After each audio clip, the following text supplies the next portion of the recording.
కార్యక్రమాన్ని ఉద్దేశించి గౌరవ పెద్దలు శాసన మండలి సభ్యులు మాజీ ఎస్టీ కమిషన్ చైర్మన్ గారు కుంభ రవిబాబు గారిని మాట్లాడాల్సిందిగా తెలియజేస్తా ఉన్నా.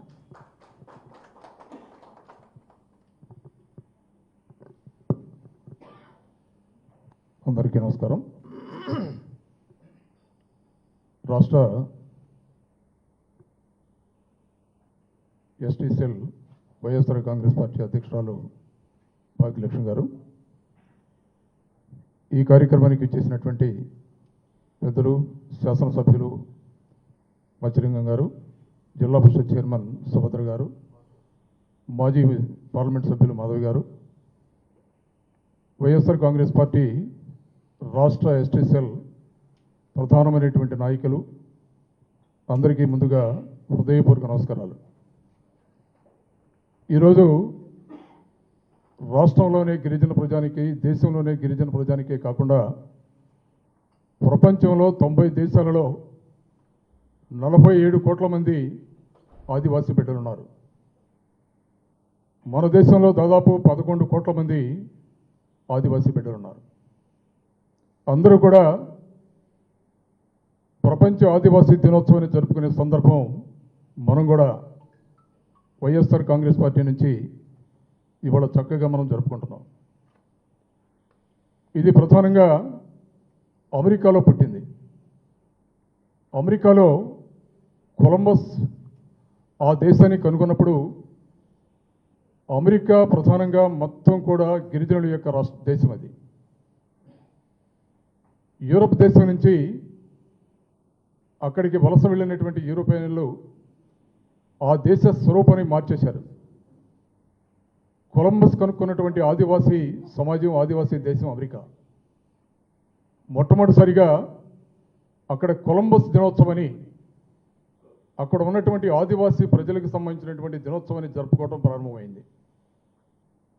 ఆ తర్వాత అమెరికాని ఎప్పుడైతే యూరోపియన్లు ఆక్రమించారో ఆ దినోత్సవానికి పేరు మార్చాలి, ఇది బాగలేదనే ఉద్దేశంతో సుదీర్ఘకాలం దాదాపు 400 సంవత్సరాల తర్వాత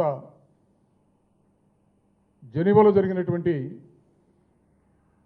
ఐక్యరాజ్య సమితి సమావేశంలో 1994లో దాన్ని ప్రపంచ ఆదివాసీ దినోత్సవంగా మార్చి అక్కడ డిక్లేర్ చేయడం జరిగింది. దీనికి సంబంధించినటువంటి క్లుప్తమైనటువంటి హిస్టరీ అది. మొట్టమొదటిసారిగా మన రాష్ట్రంలో, ఉమ్మడి రాష్ట్రం ఉన్నప్పుడు 2005లో డాక్టర్ వైఎస్ రాజశేఖర రెడ్డి గారు ముఖ్య అతిథిగా, ముఖ్యమంత్రిగా ఈ రాష్ట్రానికి ఆదివాసీ దినోత్సవాన్ని పరిచయం చేశారు. అప్పుడు నేను శాసనసభ్యుడిగా ఉన్నాను. హైదరాబాద్ రవీంద్ర భారతిలో ఈ కార్యక్రమాన్ని ఘనంగా చేసుకోగలిగాం. ఆ రోజు రాజశేఖర రెడ్డి గారి ఆధ్వర్యంలో ఆ రోజున అటవీ హక్కుల చట్టం కింద 4 లక్షల ఎకరాలు భూపంపిణీ కూడా చేయటం జరిగింది ఆదివాసీ బిడ్డలకి. అంత బ్రహ్మాండమైనటువంటి కార్యక్రమాన్ని ఆ రోజు నుంచి ఈ రోజు దాకా రాష్ట్ర వ్యాప్తంగా కాదు, దేశవ్యాప్తంగా 11 కోట్ల మంది గిరిజన ప్రజానీకం ప్రపంచ ఆదివాసీ దినోత్సవాన్ని ఘనంగా జరుపుకునే సందర్భం చాలా సంతోషంగా ఉంది. దీనిలో ఐక్యరాజ్య సమితిలో మొట్టమొదటి జరిగినటువంటి కార్యక్రమంలో ప్రధానంగా దీనికి సంబంధించి ఆదివాసీ బిడ్డల యొక్క హక్కులు కాలరాయబడుతున్నారు, సంస్కృతి సంప్రదాయాలు, భాష కనుమరుగవుతున్నాయి, పురాతనమైనటువంటి ఆదివాసీ బిడ్డల యొక్క సంస్కృతి సంప్రదాయాలు, వేలాదిగా ఉన్నటువంటి భాషలు కనుమరుగు కాకుండా దీన్ని కాపాడుకోవాలి.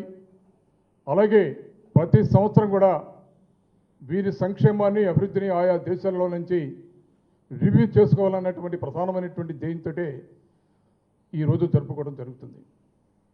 దీని మీద ఐక్యరాజ్య సమితి కూడా ప్రత్యేకమైనటువంటి దృష్టి పెడుతూనే ఉంది ప్రతి సంవత్సరం. దానిలో భాగంగా ఇవాళ మనం ఈ కార్యక్రమం జరుపుకుంటున్నాం. రాజశేఖర రెడ్డి గారి హస్తాలతో ప్రారంభమైనటువంటి మన రాష్ట్రంలో ఈ కార్యక్రమం ఈరోజు ఈ రాష్ట్రంలో ఉన్నటువంటి అన్ని రాజకీయ పక్షాలు, అన్ని ప్రజా సంఘాలు, గిరిజన సంఘాలు బ్రహ్మాండంగా జరుపుకోవడం చాలా చాలా సంతోషించదగినటువంటి పరిణామం. ఇవాళ ప్రధానంగా మన నాయకుడు శ్రీ వైఎస్ జగన్మోహన్ రెడ్డి గారు గిరిజన పక్షపాతి అని మనం చెప్పాలి. ఇప్పుడే మన అధ్యక్షురాలు చాలా విషయాలు ప్రస్తావించారు. గతంలో ఎన్నడూ లేని విధంగా ఆదివాసీలకు సంబంధించినటువంటి సంస్కృతి, సాంప్రదాయాలు, భాషా వ్యవహారాలు పరీక్షించుకోవడంతో పాటు వీరికి సంబంధించినటువంటి విద్య, ఉద్యోగము, ఆరోగ్యాన్ని పరిరక్షించాలనేటువంటి ప్రధాన ధ్యేయంతో ఇవాళ జగన్మోహన్ రెడ్డి గారు తాను ముఖ్యమంత్రిగా ఉన్నప్పుడు ఎన్నో సంక్షేమ కార్యక్రమాలు బహుశా భారతదేశ చరిత్రలో ఎవరూ ఊహించిన విధంగా మన రాష్ట్రంలో కార్యక్రమాలను చేసుకోవడం జరిగింది.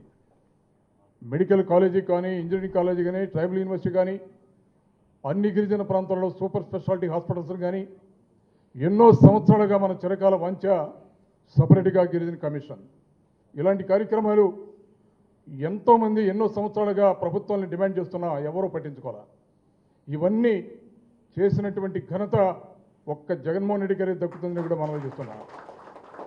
అలాగే 2005లో అటవీ చక్కుల హట్టంతో చూస్తే మధ్యలో వచ్చినటువంటి రాష్ట్ర బైఫర్కేషన్ తర్వాత 2014 నుంచి 19 దాకా ముఖ్యమంత్రిగా చంద్రబాబు నాయుడు గారు పనిచేసిన కాలంలో కనీసం ఒక్క ఎకరం కూడా అటవీ హక్కుల చట్టం కింద భూ పంపిణీ జరగలేదన్నటువంటి విషయాన్ని ఈ రాష్ట్రంలో ఉన్నటువంటి ఏ గిరిజనుడు కూడా మర్చిపోలేడు. ఇవాళ మళ్ళీ 2019 నుంచి 24 దాకా ముఖ్యమంత్రిగా మన నాయకులు జగన్మోహన్ రెడ్డి గారు వచ్చిన తర్వాత అటవీ హక్కుల చట్టాన్ని బయటకు తీయండి. రాష్ట్రంలో ఎక్కడైతే గిరిజన ప్రజానీకం భూమి మీద ఆధారపడి కొండల్లో, కోనల్లో, అడవుల్లో జీవితాన్ని కొనసాగిస్తున్నారో, ఏ భూమినైతే తరతరాలుగా సాగు చేసుకుంటున్నారో ఆ భూమికి హక్కు పత్రాలు ఇవ్వాలనే ఉద్దేశంతో భారతదేశ చరిత్రలో 2019 నుంచి 24 దాకా ఏ రాష్ట్రంలో కూడా లేని విధంగా 3,22,670 ఎకరాలని భూ పంపిణీ చేసిన ఘనత ఒక్క జగన్మోహన్ రెడ్డి గారికి దక్కుతుంది. ఇవాళ పేపర్ చూస్తే ఆశ్చర్యకరమైనటువంటి విషయం, ఈ ప్రభుత్వ లక్ష్యం 1,00,000 ఎకరాల్లో కాఫీ సాగు చేయాలని ఇవాళ ముఖ్యమంత్రి గారు ప్రకటిస్తున్నారు. ఇవాళ మనం సూటిగా మాట్లాడుకోవచ్చు. 2014 నుంచి 2019 దాకా చంద్రబాబు నాయుడు గారు ముఖ్యమంత్రిగా ఉన్నాడు. ఆ కాలంలో ఏజెన్సీ ప్రాంతాలలో, గిరిజన ప్రాంతాలలో 2 లక్షల ఎకరాల్లో 540 కోట్లతోటి కాఫీ సాగు చేస్తామని మాట్లాడారు. ఒక్క ఎకరంలో అయినా సరే కాఫీ సాగు చేసినటువంటి చరిత్ర మీకుందని మాట్లాడుతున్నాం. ఇవాళ మళ్ళీ అదే అబద్ధాలు వల్లిస్తూ 1,00,000 ఎకరాల్లో ఈ 5 సంవత్సరాలలో కాఫీ సాగు చేస్తామని మళ్ళీ మాట్లాడుతున్నారు. ఇవాళ మేము మాట్లాడుతున్న ఒకటే, గిరిజన ఆర్థిక వ్యవస్థ బాగుపడాలంటే ఏ భూములైతే కొండల్లో, కొనల్లో పోడు వ్యవసాయం ద్వారా ఆదివాసీ బిడ్డలు, గిరిజనులు సాగు చేసుకుంటున్నారో వాటన్నిటికీ కూడా పట్టాలు ఇవ్వాలి. నాణ్యమైనటువంటి, సరసమైనటువంటి భూములుంటే అన్ని చోట్ల కూడా కాఫీ కానీ, మిరియాలు కానీ, పిప్పలు కానీ అన్ని సాగుకి అనుకూలమైనటువంటి భూముల్లో వ్యవసాయం చేసే విధంగా మొక్కల పంపిణీ కూడా చేయవలసినటువంటి బాధ్యత ప్రభుత్వాల మీద ఆధారపడి ఉందని కూడా ఈ సందర్భంగా మనం చేస్తున్నాను. అలాగే ఈ రాష్ట్రంలో దాదాపు 32 లక్షల మంది గిరిజన ప్రజానీకం ఉన్నారు. కొద్దిమంది గిరిజన ప్రాంతాల్లో ఉంటే కొద్దిమంది మైదాన ప్రాంతాల్లో ఉన్నటువంటి ఆదివాసీ బిడ్డలు కూడా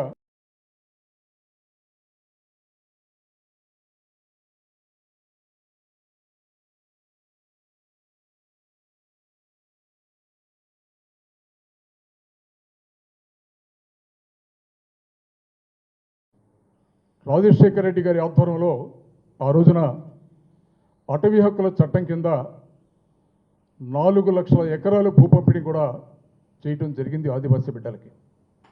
అంత బ్రహ్మాండమైనటువంటి కార్యక్రమాన్ని ఆ రోజు నుంచి ఈ రోజు దాకా రాష్ట్ర వ్యాప్తంగా కాదు, దేశవ్యాప్తంగా 11 కోట్ల మంది గిరిజన ప్రజానీకం ప్రపంచ ఆదివాసీ దినోత్సవాన్ని ఘనంగా జరుపుకునే సందర్భం చాలా సంతోషంగా ఉంది. దీనిలో ఐక్యరాజ్య సమితిలో మొట్టమొదటి జరిగినటువంటి కార్యక్రమంలో ప్రధానంగా దీనికి సంబంధించి ఆదివాసీ బిడ్డల యొక్క హక్కులు కాలరాయబడుతున్నారు, సంస్కృతి, సంప్రదాయాలు, భాష కనుమరుగవుతున్నాయి, పురాతనమైనటువంటి ఆదివాసీ బిడ్డల యొక్క సంస్కృతి, సంప్రదాయాలు, వేలాదిగా ఉన్నటువంటి భాషలు కనుమరుగు కాకుండా దీన్ని కాపాడుకోవాలి. అలాగే ప్రతి సంవత్సరం కూడా వీరి సంక్షేమాన్ని అభివృద్ధిని ఆయా దేశాలలో నుంచి రివ్యూ చేసుకోవాలన్నటువంటి ప్రధానమైనటువంటి ధ్యేయంతో ఈరోజు జరుపుకోవడం జరుగుతుంది. దీని మీద ఐక్యరాజ్య సమితి కూడా ప్రత్యేకమైనటువంటి దృష్టి పెడుతూనే ఉంది ప్రతి సంవత్సరం. దానిలో భాగంగా ఇవాళ మనం ఈ కార్యక్రమం జరుపుకుంటున్నాం. రాజశేఖర్ రెడ్డి గారి హస్తాలతో ప్రారంభమైనటువంటి మన రాష్ట్రంలో ఈ కార్యక్రమం ఈరోజు ఈ రాష్ట్రంలో ఉన్నటువంటి అన్ని రాజకీయ పక్షాలు, అన్ని ప్రజా సంఘాలు, గిరిజన సంఘాలు బ్రహ్మాండంగా జరుపుకోవడం చాలా చాలా సంతోషించదగినటువంటి పరిణామం. ఇవాళ ప్రధానంగా మన నాయకుడు శ్రీ వైఎస్ జగన్మోహన్ రెడ్డి గారు గిరిజన పక్షపాతి అని మనం చెప్పాలి. ఇప్పుడే మన అధ్యక్షురాలు చాలా విషయాలు ప్రస్తావించారు. గతంలో ఎన్నడూ లేని విధంగా ఆదివాసీలకు సంబంధించినటువంటి సంస్కృతి, సాంప్రదాయాలు, భాషా వ్యవహారాలు పరిరక్షించుకోవడంతో పాటు వీరికి సంబంధించినటువంటి విద్య, ఉద్యోగము, ఆరోగ్యాన్ని పరిరక్షించాలనేటువంటి ప్రధాన ధ్యేయంతో ఇవాళ జగన్మోహన్ రెడ్డి గారు తాను ముఖ్యమంత్రిగా ఉన్నప్పుడు ఎన్నో సంక్షేమ కార్యక్రమాలు బహుశా భారతదేశ చరిత్రలో ఎవరూ ఊహించిన విధంగా మన రాష్ట్రంలో కార్యక్రమాలను చేసుకోవడం జరిగింది. మెడికల్ కాలేజీ కానీ, ఇంజనీరింగ్ కాలేజీ కానీ, ట్రైబల్ యూనివర్సిటీ కానీ, అన్ని గిరిజన ప్రాంతాల్లో సూపర్ స్పెషాలిటీ హాస్పిటల్స్ కానీ, ఎన్నో సంవత్సరాలుగా మన చిరకాల వాంఛ సపరేట్గా గిరిజన కమిషన్, ఇలాంటి కార్యక్రమాలు ఎంతోమంది ఎన్నో సంవత్సరాలుగా ప్రభుత్వాన్ని డిమాండ్ చేస్తున్నా ఎవరూ పట్టించుకోవాలి. ఇవన్నీ చేసినటువంటి ఘనత ఒక్క జగన్మోహన్ రెడ్డి గారికి దక్కుతుందని కూడా మనం చేస్తున్నాం. అలాగే 2005లో అటవీ చక్కుల హట్టంతో చూస్తే మధ్యలో వచ్చినటువంటి రాష్ట్ర బైఫర్కేషన్ తర్వాత 2014 నుంచి 19 దాకా ముఖ్యమంత్రిగా చంద్రబాబు నాయుడు గారు పనిచేసిన కాలంలో కనీసం 1 ఎకరం కూడా అటవీ హక్కుల చట్టం కింద భూ పంపిణీ జరగలేదన్నటువంటి విషయాన్ని ఈ రాష్ట్రంలో ఉన్నటువంటి ఏ గిరిజనుడు కూడా మర్చిపోలేడు. ఇవాళ మళ్ళీ 2019 నుంచి 24 దాకా ముఖ్యమంత్రిగా మన నాయకులు జగన్మోహన్ రెడ్డి గారు వచ్చిన తర్వాత అటవీ హక్కుల చట్టాన్ని బయటకు తీయండి.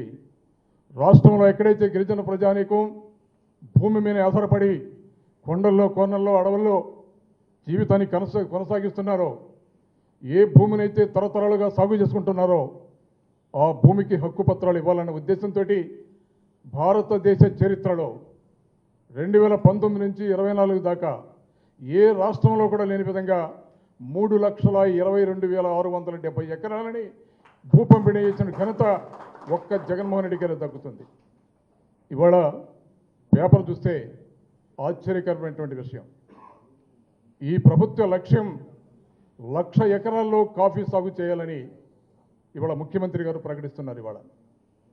ఇవాళ మనం సూటిగా మాట్లాడుకోవచ్చు.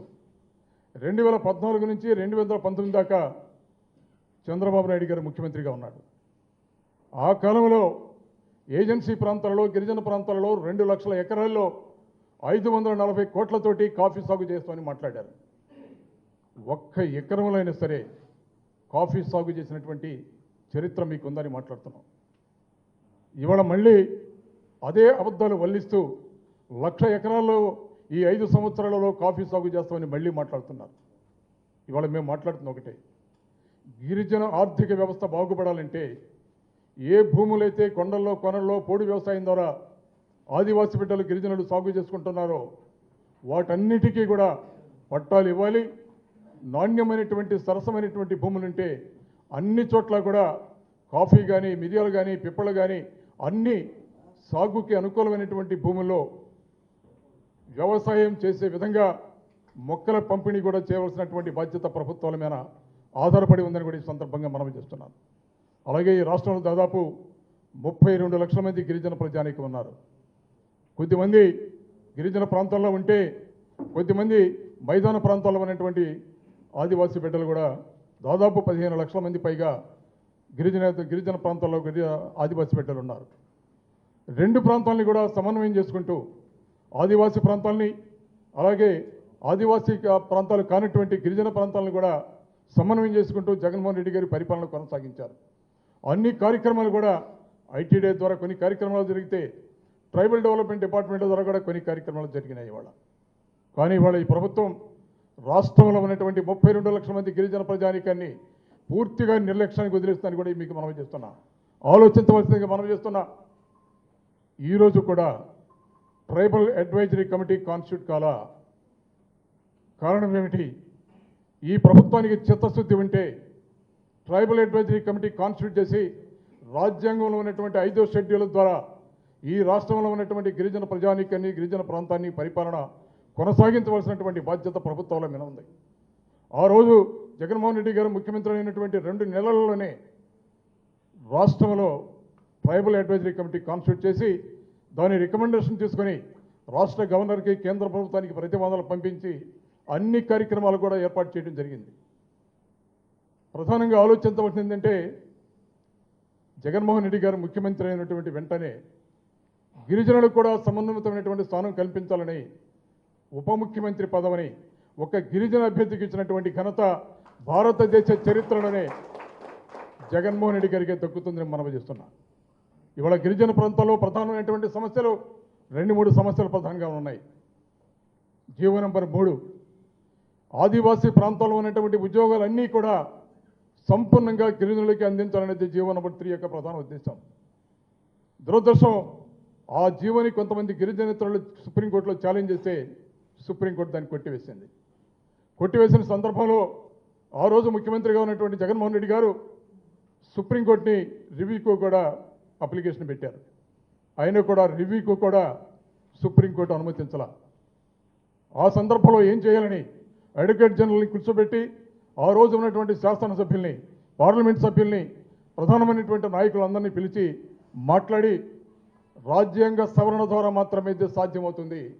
రాజ్యాంగంలో ఉన్నటువంటి 5వ షెడ్యూల్లో క్లాస్ 2ని సవరించి ఏదైతే 6వ షెడ్యూల్లో ఉద్యోగాలు కానివ్వండి, స్థానిక సంస్థల ప్రజాప్రతినిధులుగా మొత్తం గిరిజనులకే కల్పించాలని 6వ షెడ్యూల్లో ఏదైతే ఉందో రాజ్యాంగంలో, అదేవిధంగా 5వ షెడ్యూల్లో కూడా ఉన్నటువంటి క్లాస్ 2ని సవరించి గిరిజన ప్రాంతాల్లో ఉన్నటువంటి ఉద్యోగాలన్నీ కూడా అక్కడ ఉన్నటువంటి స్థానిక గిరిజనులకు ఇవ్వాలన్నటువంటి ప్రతిపాదనని ట్రైబల్ అడ్వైజరీ కమిటీలో ఆమోదింపజేసి కేంద్ర ప్రభుత్వానికి పంపించినటువంటి ఘనత ఒక్క జగన్మోహన్ రెడ్డికే దక్కుతుందని మనం చేస్తున్నాం. కానీ ఇవాళ ఈ ప్రభుత్వం చంద్రబాబు నాయుడు గారి ఎన్నికల సందర్భంలో అరకవెలికి వచ్చి ప్రధానంగా మాట్లాడాడు. ఈ ప్రాంతంలో గిరిజనులు జీవో నంబర్ 3 లేపటం వల్ల ఉద్యోగాలు కోల్పోతున్నారు. కూటమి అధికారంలోకి వస్తే వెంటనే జీవో నంబర్ 3ని పునరుద్ధరిస్తా. ఒకవేళ సాధ్యం కాకపోతే ప్రత్యామ్నాయ జీవో తెచ్చైనా సరే అన్ని ఉద్యోగాలు కూడా గిరిజనులకు ఇస్తామని మాట్లాడాడు. ఇవాళ ఏం చేస్తున్నారు మీరు? ఇవాళ స్పెషల్ డిఎస్సీ ప్రకటించారు. 16,000 ఉద్యోగాలు మీరు ప్రకటిస్తే మాకు వచ్చేది కేవలం 6% మాత్రమే. మీరు ఇచ్చినటువంటి హామీ ఏమైపోయింది? ఇవాళ దానివల్ల దాదాపు 3,000 ఉద్యోగాలు గిరిజన ప్రజానికని కోల్పోతున్నారు. ఇవాళ ఇదే మీరు చేసే పని. ఇవాళ వైఎస్ఆర్ కాంగ్రెస్ పార్టీ గిరిజన విభాగంగా మేము డిమాండ్ చేస్తున్నాం. ఏదైతే మీరు మాట ఇచ్చారో, ఏదైతే గతంలో ఉన్నటువంటి జగన్మోహన్ రెడ్డి గారు రాజ్యాంగ సవరణకి 5వ షెడ్యూల్లో క్లాస్ 2కి సవరించే కార్యక్రమానికి ట్రైబల్ అడ్వైజరీ కమిటీ ద్వారా రికమెండేషన్ కేంద్ర ప్రభుత్వానికి పంపించారో దాన్ని కొనసాగించి ఆ చర్యలు చేపట్టే విధంగా శాశ్వత ప్రాతిపదికన జీవో నంబర్ 3కి ప్రత్యామ్నాయమైనటువంటి రాజ్యాంగబద్ధమైనటువంటి జీవో తీసుకురావాల్సినటువంటి బాధ్యత ఈ ప్రభుత్వమైన ఉంది. ఇవాళ అది మర్చిపోయి తాత్కాలికమైనటువంటి ప్రయోజనాలు చేకూర్చాలనే కుటిలమైనటువంటి కుట్ర ఇవాళ ప్రభుత్వం పన్నుతుంది. ఇవాళ దాన్ని మేము తీవ్రంగా వ్యతిరేకిస్తున్నాం.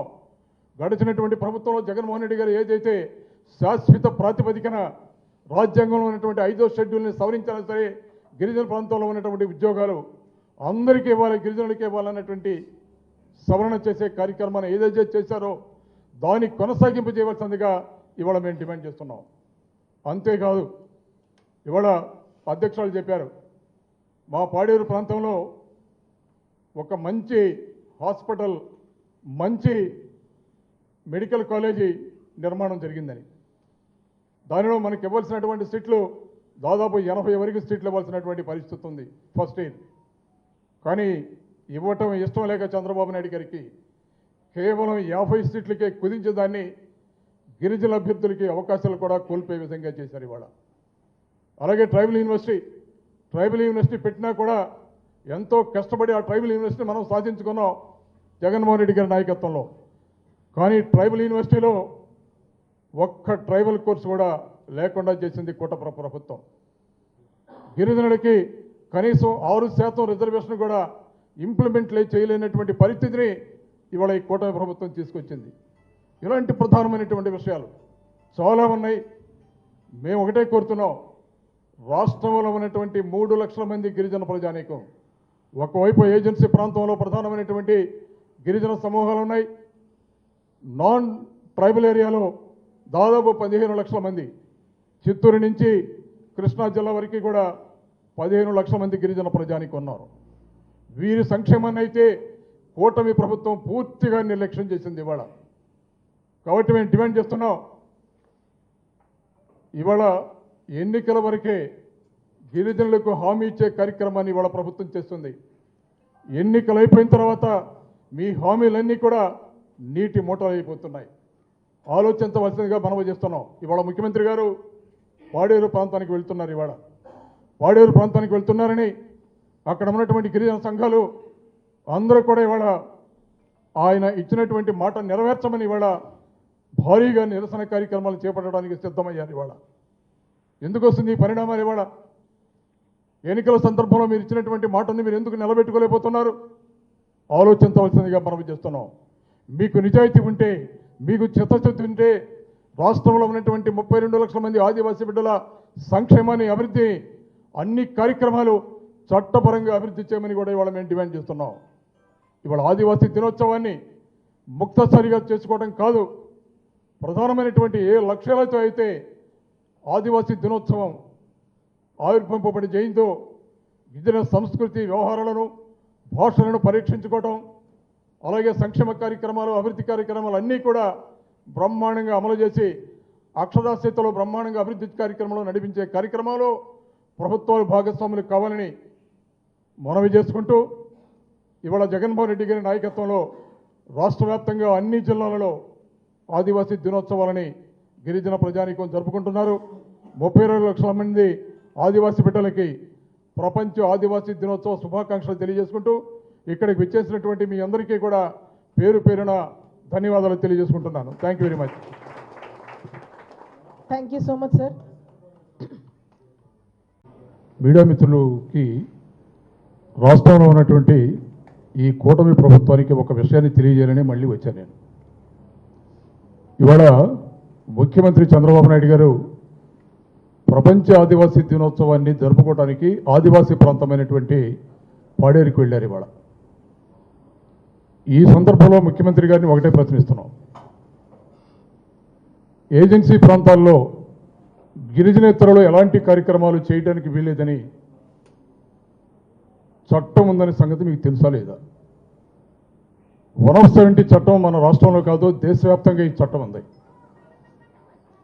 అలాంటి 170 చట్టాన్ని ధిక్కరించి ఆదివాసీ ప్రాంతాల్లో ఆదివాసీయేతరులు ఎలాంటి కార్యక్రమాలు చేయడానికి వీల్లేదు అనే చట్టం ఉందని తెలిసి ముఖ్యమంత్రి చంద్రబాబు నాయుడు గారు ఆ చట్టాన్ని ధిక్కరించి అల్లూరి సీతారామరాజు జిల్లా అనంతగిరి మండలంలో హైడ్రో పవర్ ప్రాజెక్టుకి నవయుగ అనే ఒక ప్రైవేట్ కంపెనీకి క్యాబినెట్లో తీర్మానం చేసి ఆ హైడ్రో పవర్ ప్రాజెక్టులు 3 ప్రాజెక్టులు నవయుగ అనే ప్రైవేట్ కంపెనీకి దారాదత్తం చేయడానికి వాళ్ళు సిద్ధమైపోయారు.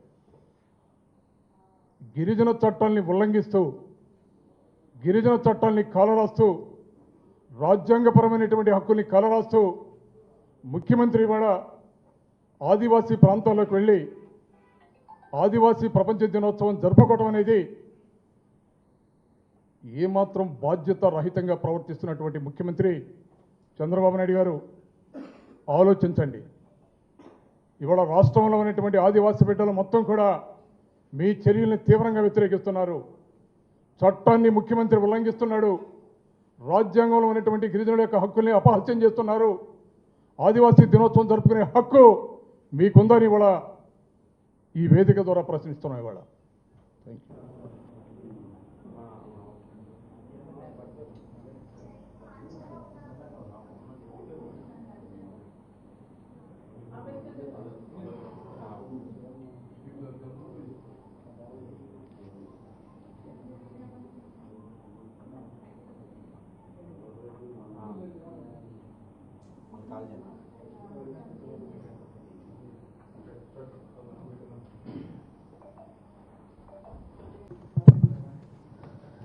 అందరికీ నమస్కారం.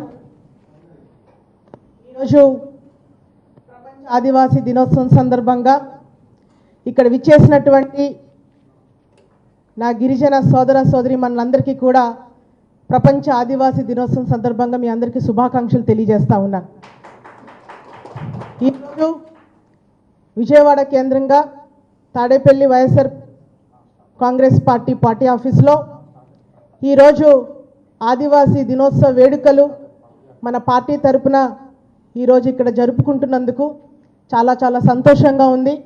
ఈ కార్యక్రమానికి ముఖ్య అతిథులుగా విచ్చేసినటువంటి గౌరవ శాసన మండలి సభ్యులు పెద్దలు డాక్టర్ కుంభా రవిబాబు గారిని వేదిక మీద రావాల్సిందిగా కోరి ప్రార్థిస్తూ ఉన్నాము. అదేవిధంగా అరకు శాసనసభ్యులు రేగం మచ్చలింగం గారిని, అదేవిధంగా ఉమ్మడి జిల్లా పరిషత్ చైర్పర్సన్ జల్లిపల్లి సుభద్ర గారిని, మాజీ పార్లమెంట్ సభ్యురాలు సోదరి మాధవి గారిని, అదేవిధంగా స్టేట్ కమిటీలో వైఎస్ఆర్ కాంగ్రెస్ పార్టీ రాష్ట్ర ఎస్టీ సెల్ కమిటీలో ఉన్నటువంటి పెద్దలందరినీ కూడా వేదిక మీదకి వచ్చి మన గౌరవ పెద్దలు, మన పూర్వీకులు, మన హక్కుల కోసం పోరాటం చేసినటువంటి మన పెద్దలందరికీ కూడా పూలమాలలు వేసి నివాళులు అర్పించాల్సిందిగా కోరి ప్రార్థిస్తూ ఉన్నాం. అదేవిధంగా మాజీ ఎస్టీ సెల్ అధ్యక్షులు హనుమంత్ నాయక్ గారికి అండ్ మాజీ ట్రైకార్ చైర్మన్గా వ్యవహరించినటువంటి సురేంద్ర గారిని కూడా వేదిక మీద రావాల్సిందిగా కోరుతున్నాం. స్టేట్ కమిటీ వాళ్ళందరూ కూడా దయచేసి వేదిక మీద రావాల్సిందిగా కోరుతున్నాం.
జోహార్ వైఎస్ఆర్, జోహార్ బిఆర్ అంబేద్కర్, జోహార్ మల్లుదొర గారు, జోహార్ బిర్సా ముండా, జోహార్ జైపాల్ సింగ్ ముండా.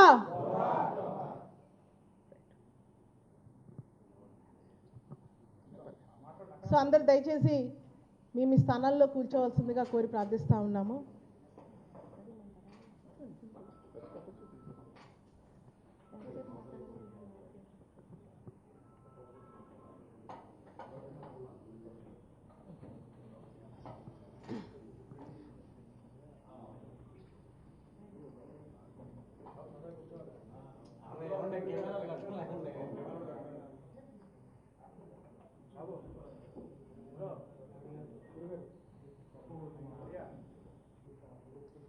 సో ఈరోజు ప్రపంచ ఆదివాసీ దినోత్సవం సందర్భంగా మొట్టమొదటిసారిగా నన్ను గౌరవ వైఎస్ఆర్ కాంగ్రెస్ పార్టీ అధ్యక్షులు శ్రీ వైఎస్ జగన్మోహన్ రెడ్డి గారు స్టేట్ ఎస్టీ సెల్ అధ్యక్షులుగా నాకు అవకాశం ఇచ్చిన తర్వాత మొట్టమొదటి ఆదివాసీ దినోత్సవ వేడుకలు ఈరోజు తాడేపల్లి క్యాంప్ కార్యాలయంలో ఈ రకంగా చేసుకోవడం అనేది నిజంగా చాలా చాలా సంతోషం.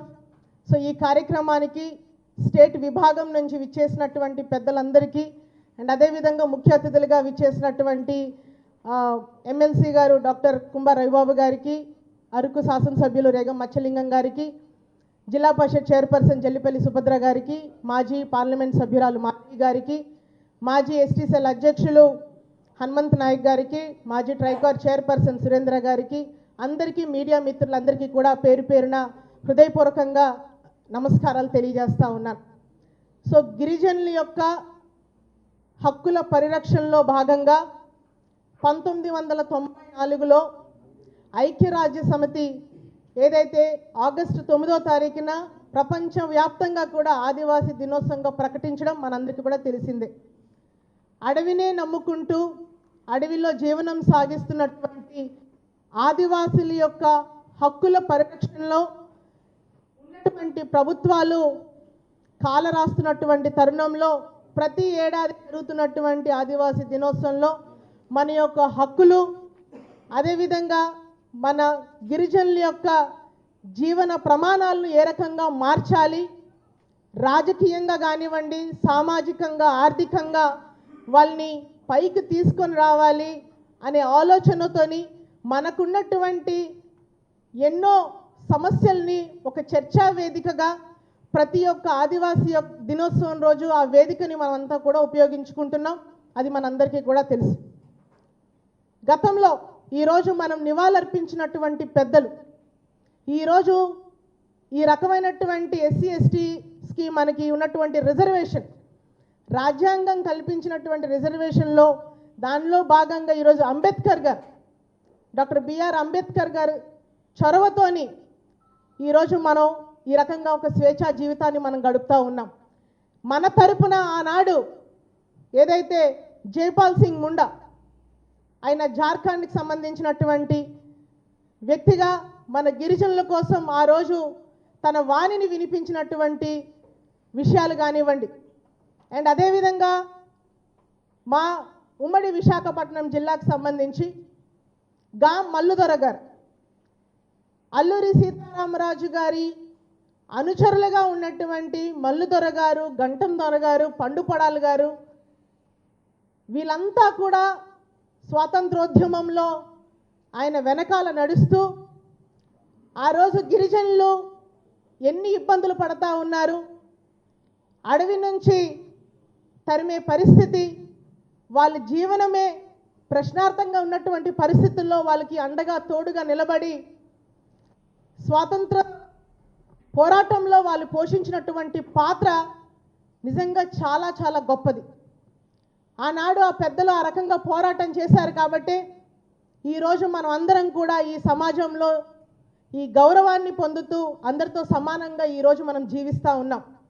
కాబట్టి పెద్దలందరికీ కూడా ఈరోజు వాళ్ళు నివాళులు అర్పించుకుంటూ వాళ్ళ యొక్క ఆశయ సాధన దిశగా మనందరం కూడా ముందుకెళ్ళాలని కూడా ఈ సందర్భంగా నేను తెలియజేస్తూ ఉన్నాం. అదేవిధంగా మనం ఉన్నటువంటి ఏదైతే మన అధ్యక్షులు శ్రీ వైఎస్ జగన్మోహన్ రెడ్డి గారు ఒక గిరిజన పక్షపాతిగా గిరిజనుల్ని రాజకీయంగా, సామాజికంగా, ఆర్థికంగా వాళ్ళ యొక్క అభివృద్ధి, అభ్యున్నతి ధ్యేయంగా 2019 నుంచి 24 వరకు మన యొక్క పాలన కొనసాగింది. దానికి నిదర్శనం ఈరోజు మేము మైకులు పట్టుకొని ఇలా వేదిక మీద ఒక గౌరవప్రదమైనటువంటి స్థానంలో మేము ఇలా నిలబడి మాట్లాడగలుగుతున్నామంటే ఆ రోజు జగన్మోహన్ రెడ్డి గారు మాకు రాజకీయంగా మాకు ఇచ్చినటువంటి భిక్ష, మాకు ఇచ్చినటువంటి అవకాశాలు ఇచ్చారు కాబట్టే మమ్మల్ని మేము ప్రూవ్ చేసుకుంటూ ఈరోజు ఈ వేదిక మీద నిలబడి మాట్లాడగలుగుతా ఉన్నాం. అండ్ అదేవిధంగా మన గిరిజన ప్రాంతాలని ఏ రకంగా అభివృద్ధి చేశారనేది మనందరికీ కూడా తెలుసు. ఈరోజు నా నియోజకవర్గం అయినటువంటి పాడేరులో అంటే గిరిజన ప్రాంతంలో గిరిజనులు ఒక నాణ్యమైనటువంటి, ఒక మెరుగైనటువంటి వైద్యానికి ఇబ్బందులు పడతా ఉన్నారు, నాణ్యమైన విద్యకి దూరం అవుతా ఉన్నారని ఆలోచన చేసి మన హయాంలో 500 కోట్ల రూపాయలతో ఒక అద్భుతమైనటువంటి మెడికల్ కాలేజ్ శాంక్షన్ చేసినటువంటి గొప్ప నాయకుడు జగన్మోహన్ రెడ్డి గారు. ప్రతి కాన్స్టెన్స్ అంటే ప్రతి గిరిజన నియోజకవర్గాల పరిధిలో అక్కడ ఉన్నటువంటి హాస్పిటల్స్ని పూర్తి స్థాయిలో అన్ని వసతులు కల్పించి సూపర్ స్పెషాలిటీ హాస్పిటల్ స్థాయిలో నిర్మాణం చేసినటువంటి వ్యక్తి జగన్మోహన్ రెడ్డి గారు. కురుపం నియోజకవర్గంలో మనం చూసుకుంటే ఒక ఇంజనీరింగ్ కాలేజ్, ఎందుకంటే దివంగత నేత రాజశేఖర్ రెడ్డి గారు ఫీజు రియంబర్స్మెంట్ పెట్టి ఆ పథకం ద్వారా ఎంతోమంది పేద విద్యార్థులకి పెద్ద పెద్ద చదువులు చదువుకోవడానికి చేయూతనిచ్చినటువంటి నాయకుడు రాజశేఖర్ రెడ్డి గారు అయితే తండ్రి బాటలో నడుస్తూ ఆ రకమైనటువంటి సపోర్ట్ చేసినటువంటి నాయకుడు జగన్మోహన్ రెడ్డి గారు. ఈరోజు మనం కురుపంలో ఒక అద్భుతమైనటువంటి ఇంజనీరింగ్ కాలేజ్ నిర్మాణం జరుగుతూ ఉంది. సాలూరులో, ఎందుకంటే రాష్ట్ర విభజనలో భాగంగా విభజన చట్టంలో ఏదైతే ఉందో ట్రైబల్ యూనివర్సిటీ ఏదైతే ఉందో గత ప్రభుత్వం ఏదైతే టీడీపీ ప్రభుత్వం నిర్లక్ష్యం చేసినప్పటికీ కూడా మన హయాంలో సాలూరులో దాన్ని పూర్తి స్థాయిలో ఏర్పాటు చేసి ఎంతోమందికి చదువుకునే అవకాశాలు కల్పించడంతో పాటు అక్కడ పనిచేయడానికి ఉద్యోగ అవకాశాలు కూడా కల్పించినటువంటి నాయకుడు మన జగన్మోహన్ రెడ్డి గారు. అదేవిధంగా నాడు నేడు స్కూల్స్ కానివ్వండి, ముఖ్యంగా పోడు వ్యవసాయం మీద ఆధారపడుతున్నటువంటి గిరిజనులకి దాదాపుగా 1,30,000 మందికి 3 లక్షల ఎకరాలు పైగా ఆర్ఓఎఫ్ఆర్ పట్టాలు ఇచ్చినటువంటి ఘనత కేవలం జగన్మోహన్ రెడ్డి గారికి మాత్రమే దక్కుతుందని ఈ సమయంగా నేను మీ అందరికీ కూడా చెప్తా ఉన్నాను. ఇలాగా అన్ని అంశాల్లో కూడా అంటే గిరిజనులకి ఏ కష్టం వచ్చినా కూడా ముందుండి చొరవ తీసుకొని దాన్ని ఇమీడియట్గా దానికి పరిష్కార దిశగా చేసినటువంటి నాయకుడు మన జగన్మోహన్ రెడ్డి గారు. అదేవిధంగా ఉమ్మడిగా ఉన్నటువంటి ఎస్సీ ఎస్టీ కమిషన్ని సపరేట్గా గిరిజనులకి ఉమ్మడిగా ఉన్నటువంటి కమిషన్లో మనకి తగిన న్యాయం జరగట్లేదు అని మనం అందరూ విన్నవించుకున్న తర్వాత ఎట్టి పరిస్థితుల్లో ఎస్టీస్కి సపరేట్గా ఒక ఎస్టీ కమిషన్ అనేది ఏర్పాటు చేయాలనే ఉద్దేశంతోనే ఆయన మన హయాంలోనే ఎస్టీ కమిషన్ని ఏర్పాటు చేసి దానికి మొట్టమొదటి చైర్మన్గా కుంభా రవిబాబు గారిని ఎస్టీ కమిషన్ చైర్మన్గా నియమించి రాష్ట్ర వ్యాప్తంగా పర్యటించి అన్ని జిల్లాల్లో ఎక్కడెక్కడ గిరిజనులు ఏ రకాల ఇబ్బందులతో వాళ్ళు బాధపడతా ఉన్నారు, దాన్ని ఏ రకంగా దాన్ని పరిష్కార దిశగా మనం తీసుకువెళ్ళి వాళ్ళకి మంచి చేయాలన్న ఆలోచనతోని ఆ రోజు కమిషన్ అంత అద్భుతంగా పనిచేయడం మనందరం కూడా చూసాం. కాబట్టి ఒకటే మనందరం కూడా గుర్తించాలి, ఈ రోజు ఉన్నటువంటి రాజకీయ పరిస్థితులు మనం చూస్తూ ఉన్నాం. ఒక నియంత్రణతో ఈరోజు చంద్రబాబు నాయుడు గారు రాష్ట్ర పరిపాలన చేస్తూ ఉన్నారు. ఎక్కడ కూడా ఈరోజు ఎస్సీ ఎస్టీస్కి వాళ్ళకి రాజ్యాంగం కల్పించినటువంటి హక్కులు కూడా ఈరోజు కాలరాసే పరిస్థితి మనం చూస్తూ ఉన్నాం. గొంతెత్తి మనకున్నటువంటి సమస్యలు చెప్పుకోవాలన్నా కూడా ఈరోజు దౌర్జన్యంగా దాడులు చేసి ఈరోజు జైలు పాలు చేసే పరిస్థితి, అక్రమంగా కేసులు పెట్టి జైలు పాలు చేసే పరిస్థితి ఈరోజు మనం చూస్తూ ఉన్నాం. కాబట్టి ఈరోజు ఆంధ్ర రాష్ట్రంలో ఉన్నటువంటి ప్రజలు రెండు గవర్నమెంట్స్లో మధ్యన తేడాని చూస్తూ ఉన్నారు. ఇద్దరు నాయకుల మధ్య వ్యత్యాసాన్ని కూడా ఈరోజు గమనిస్తూ ఉన్నారు. నాడు జగన్మోహన్ రెడ్డి గారు ప్రజలకి పార్టీని చూడకుండా, వాళ్ళు ఏ కమ్యూనిటీ అని చూడకుండా ఈరోజు సంక్షేమాన్ని అభివృద్ధిని అందిస్తే ఈరోజు కేవలం కక్షపూరిత రాజకీయాలకు మాత్రమే ఈరోజు ఆంధ్ర రాష్ట్రంలో ఈరోజు ఆ స్థానం కనిపిస్తూ ఉంది. కాబట్టి గిరిజనులుగా నేను మీ అందరికీ కూడా ఒకటే విన్నవించుకుంటున్నాము, మనం నీతి నిజాయితీతో ఒక మాట ఇస్తే మనం మాట తప్పకుండా నమ్మినటువంటి నాయకుడికి ప్రాణాలు ఇచ్చైనా మనం నిలబెట్టుకున్నటువంటి జాతి మన ఎస్టీలు, షెడ్యూల్ ట్రైబ్. కాబట్టి మన ప్రయాణం ఎప్పుడు కూడా జగన్మోహన్ రెడ్డి గారితోనే ఉండాలి. ఈరోజు ఇంతమందికి అవకాశాలు కల్పించినటువంటి మన నాయకుడికి ఈరోజు అండగా నిలబడాల్సినటువంటి అవసరం ఎంతైనా ఉంది. మనం అందరం కూడా పార్టీ బలోపేతానికి మనందరం కూడా కృషి చేయాలని కూడా ఈ సందర్భంగా నేను తెలియజేస్తూ, ఈరోజు ఈ కార్యక్రమానికి సుదీర్ఘ ప్రాంతాల నుంచి విచ్చేసినటువంటి ప్రతి ఒక్కరికి కూడా హృదయపూర్వకంగా ధన్యవాదాలు తెలియజేస్తూ, ఈ కార్యక్రమాన్ని ఉద్దేశించి గౌరవ పెద్దలు, శాసన మండలి సభ్యులు, మాజీ ఎస్టీ కమిషన్ చైర్మన్ గారు కుంభా రవిబాబు గారిని మాట్లాడాల్సిందిగా తెలియజేస్తా ఉన్నా.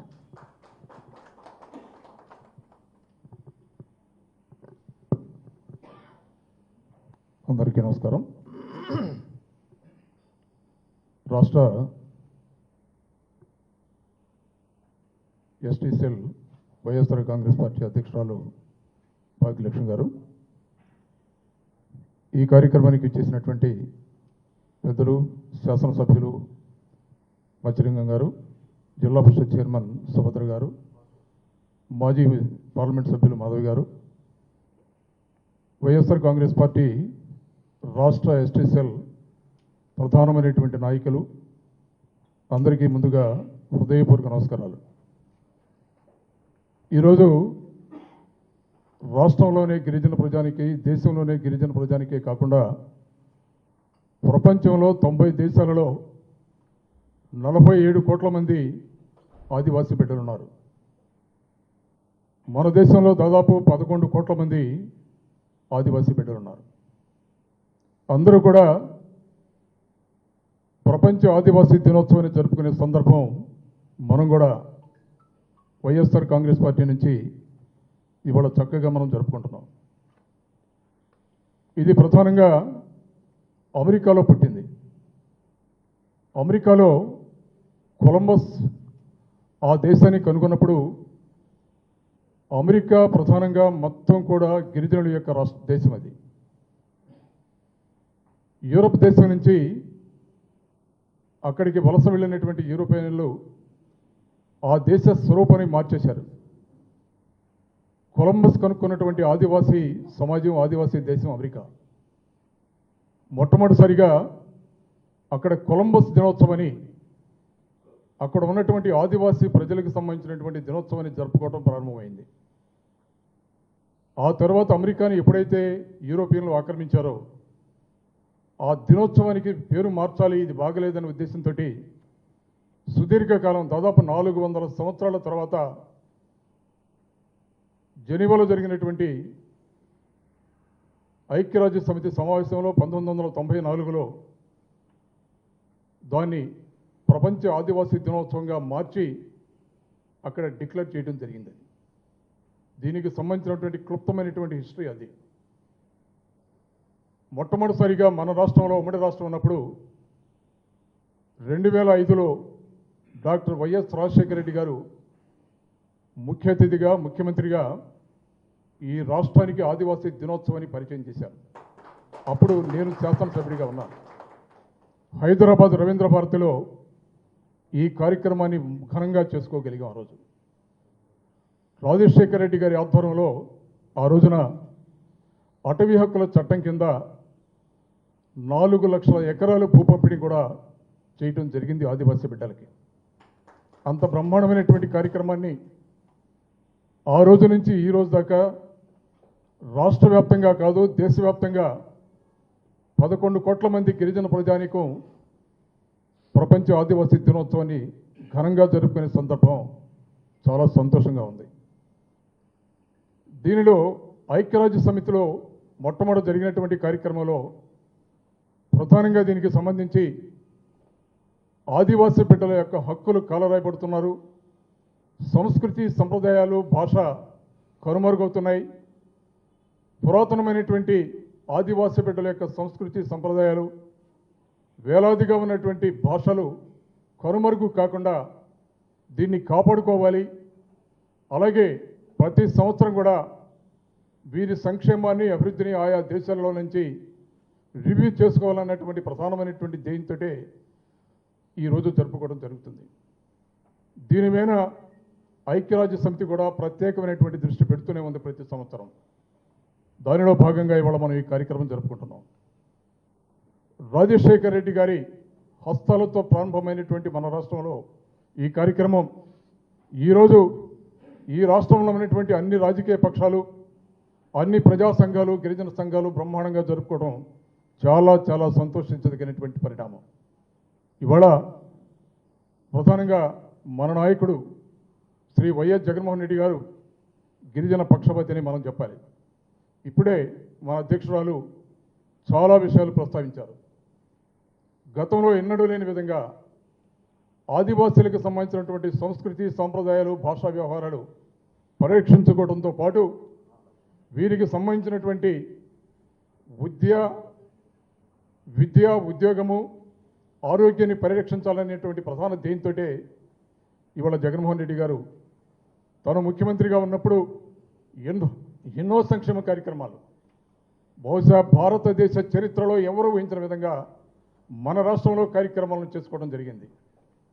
మెడికల్ కాలేజీ కానీ, ఇంజనీరింగ్ కాలేజీ కానీ, ట్రైబల్ యూనివర్సిటీ కానీ, అన్ని గిరిజన ప్రాంతాల్లో సూపర్ స్పెషాలిటీ హాస్పిటల్స్ కానీ, ఎన్నో సంవత్సరాలుగా మన చిరకాల వాంఛ సపరేట్గా గిరిజన కమిషన్, ఇలాంటి కార్యక్రమాలు ఎంతోమంది ఎన్నో సంవత్సరాలుగా ప్రభుత్వాన్ని డిమాండ్ చేస్తున్నా ఎవరూ పట్టించుకోవాలి.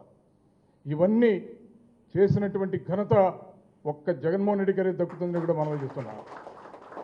అలాగే 2005లో అటవీ చక్కుల హట్టంతో చూస్తే మధ్యలో వచ్చినటువంటి రాష్ట్ర బైఫర్కేషన్ తర్వాత 2014 నుంచి 19 దాకా ముఖ్యమంత్రిగా చంద్రబాబు నాయుడు గారు పనిచేసిన కాలంలో కనీసం ఒక్క ఎకరం కూడా అటవీ హక్కుల చట్టం కింద భూ పంపిణీ జరగలేదన్నటువంటి విషయాన్ని ఈ రాష్ట్రంలో ఉన్నటువంటి ఏ గిరిజనుడు కూడా మర్చిపోలేడు. ఇవాళ మళ్ళీ 2019 నుంచి 24 దాకా ముఖ్యమంత్రిగా మన నాయకులు జగన్మోహన్ రెడ్డి గారు వచ్చిన తర్వాత అటవీ హక్కుల చట్టాన్ని బయటకు తీయండి. రాష్ట్రంలో ఎక్కడైతే గిరిజన ప్రజానీకం భూమి మీద ఆధారపడి కొండల్లో, కోనల్లో, అడవుల్లో జీవితాన్ని కొనసాగిస్తున్నారో, ఏ భూమినైతే తరతరాలుగా సాగు చేసుకుంటున్నారో ఆ భూమికి హక్కు పత్రాలు ఇవ్వాలన్న ఉద్దేశంతో భారతదేశ చరిత్రలో 2019 నుంచి 24 దాకా ఏ రాష్ట్రంలో కూడా లేని విధంగా 3,22,670 ఎకరాలని భూ పంపిణీ చేసిన ఘనత ఒక్క జగన్మోహన్ రెడ్డి గారికి దక్కుతుంది. ఇవాళ పేపర్ చూస్తే ఆశ్చర్యకరమైనటువంటి విషయం, ఈ ప్రభుత్వ లక్ష్యం 1,00,000 ఎకరాల్లో కాఫీ సాగు చేయాలని ఇవాళ ముఖ్యమంత్రి గారు ప్రకటిస్తున్నారు. ఇవాళ మనం సూటిగా మాట్లాడుకోవచ్చు. 2014 నుంచి 2019 దాకా చంద్రబాబు నాయుడు గారు ముఖ్యమంత్రిగా ఉన్నాడు. ఆ కాలంలో ఏజెన్సీ ప్రాంతాలలో, గిరిజన ప్రాంతాలలో 2,00,000 ఎకరాల్లో 540 కోట్లతోటి కాఫీ సాగు చేస్తామని మాట్లాడారు. ఒక్క ఎకరంలో అయినా సరే కాఫీ సాగు చేసినటువంటి చరిత్ర మీకుందని మాట్లాడుతున్నాం. ఇవాళ మళ్ళీ అదే అబద్ధాలు వల్లిస్తూ 1,00,000 ఎకరాల్లో ఈ 5 సంవత్సరాలలో కాఫీ సాగు చేస్తామని మళ్ళీ మాట్లాడుతున్నారు. ఇవాళ మేము మాట్లాడుతున్న ఒకటే, గిరిజన ఆర్థిక వ్యవస్థ బాగుపడాలంటే ఏ భూములైతే కొండల్లో, కొనల్లో పోడు వ్యవసాయం ద్వారా ఆదివాసీ బిడ్డలు, గిరిజనులు సాగు చేసుకుంటున్నారో వాటన్నిటికీ కూడా పట్టాలు ఇవ్వాలి. నాణ్యమైనటువంటి, సరసమైనటువంటి భూములుంటే అన్ని చోట్ల కూడా కాఫీ కానీ, మిరియాలు కానీ, పిప్పలు కానీ అన్ని సాగుకి అనుకూలమైనటువంటి భూముల్లో వ్యవసాయం చేసే విధంగా మొక్కల పంపిణీ కూడా చేయవలసినటువంటి బాధ్యత ప్రభుత్వాల మీద ఆధారపడి ఉందని కూడా ఈ సందర్భంగా మనం చేస్తున్నాం. అలాగే ఈ రాష్ట్రంలో దాదాపు 32 లక్షల మంది గిరిజన ప్రజానీకం ఉన్నారు. కొద్దిమంది గిరిజన ప్రాంతాల్లో ఉంటే కొద్దిమంది మైదాన ప్రాంతాల్లో ఉన్నటువంటి ఆదివాసీ బిడ్డలు కూడా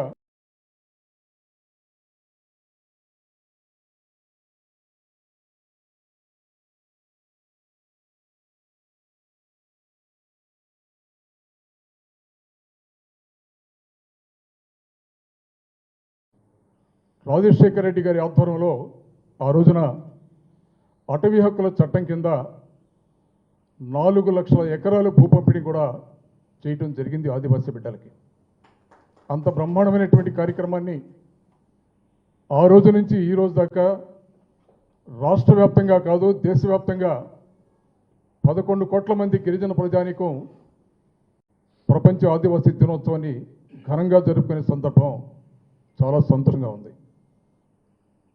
దీనిలో ఐక్యరాజ్య సమితిలో మొట్టమొదటి జరిగినటువంటి కార్యక్రమంలో ప్రధానంగా దీనికి సంబంధించి ఆదివాసీ బిడ్డల యొక్క హక్కులు కాలరాయబడుతున్నారు, సంస్కృతి సంప్రదాయాలు భాష కనుమరుగవుతున్నాయి, పురాతనమైనటువంటి ఆదివాసీ బిడ్డల యొక్క సంస్కృతి సంప్రదాయాలు వేలాదిగా ఉన్నటువంటి భాషలు కనుమరుగు కాకుండా దీన్ని కాపాడుకోవాలి.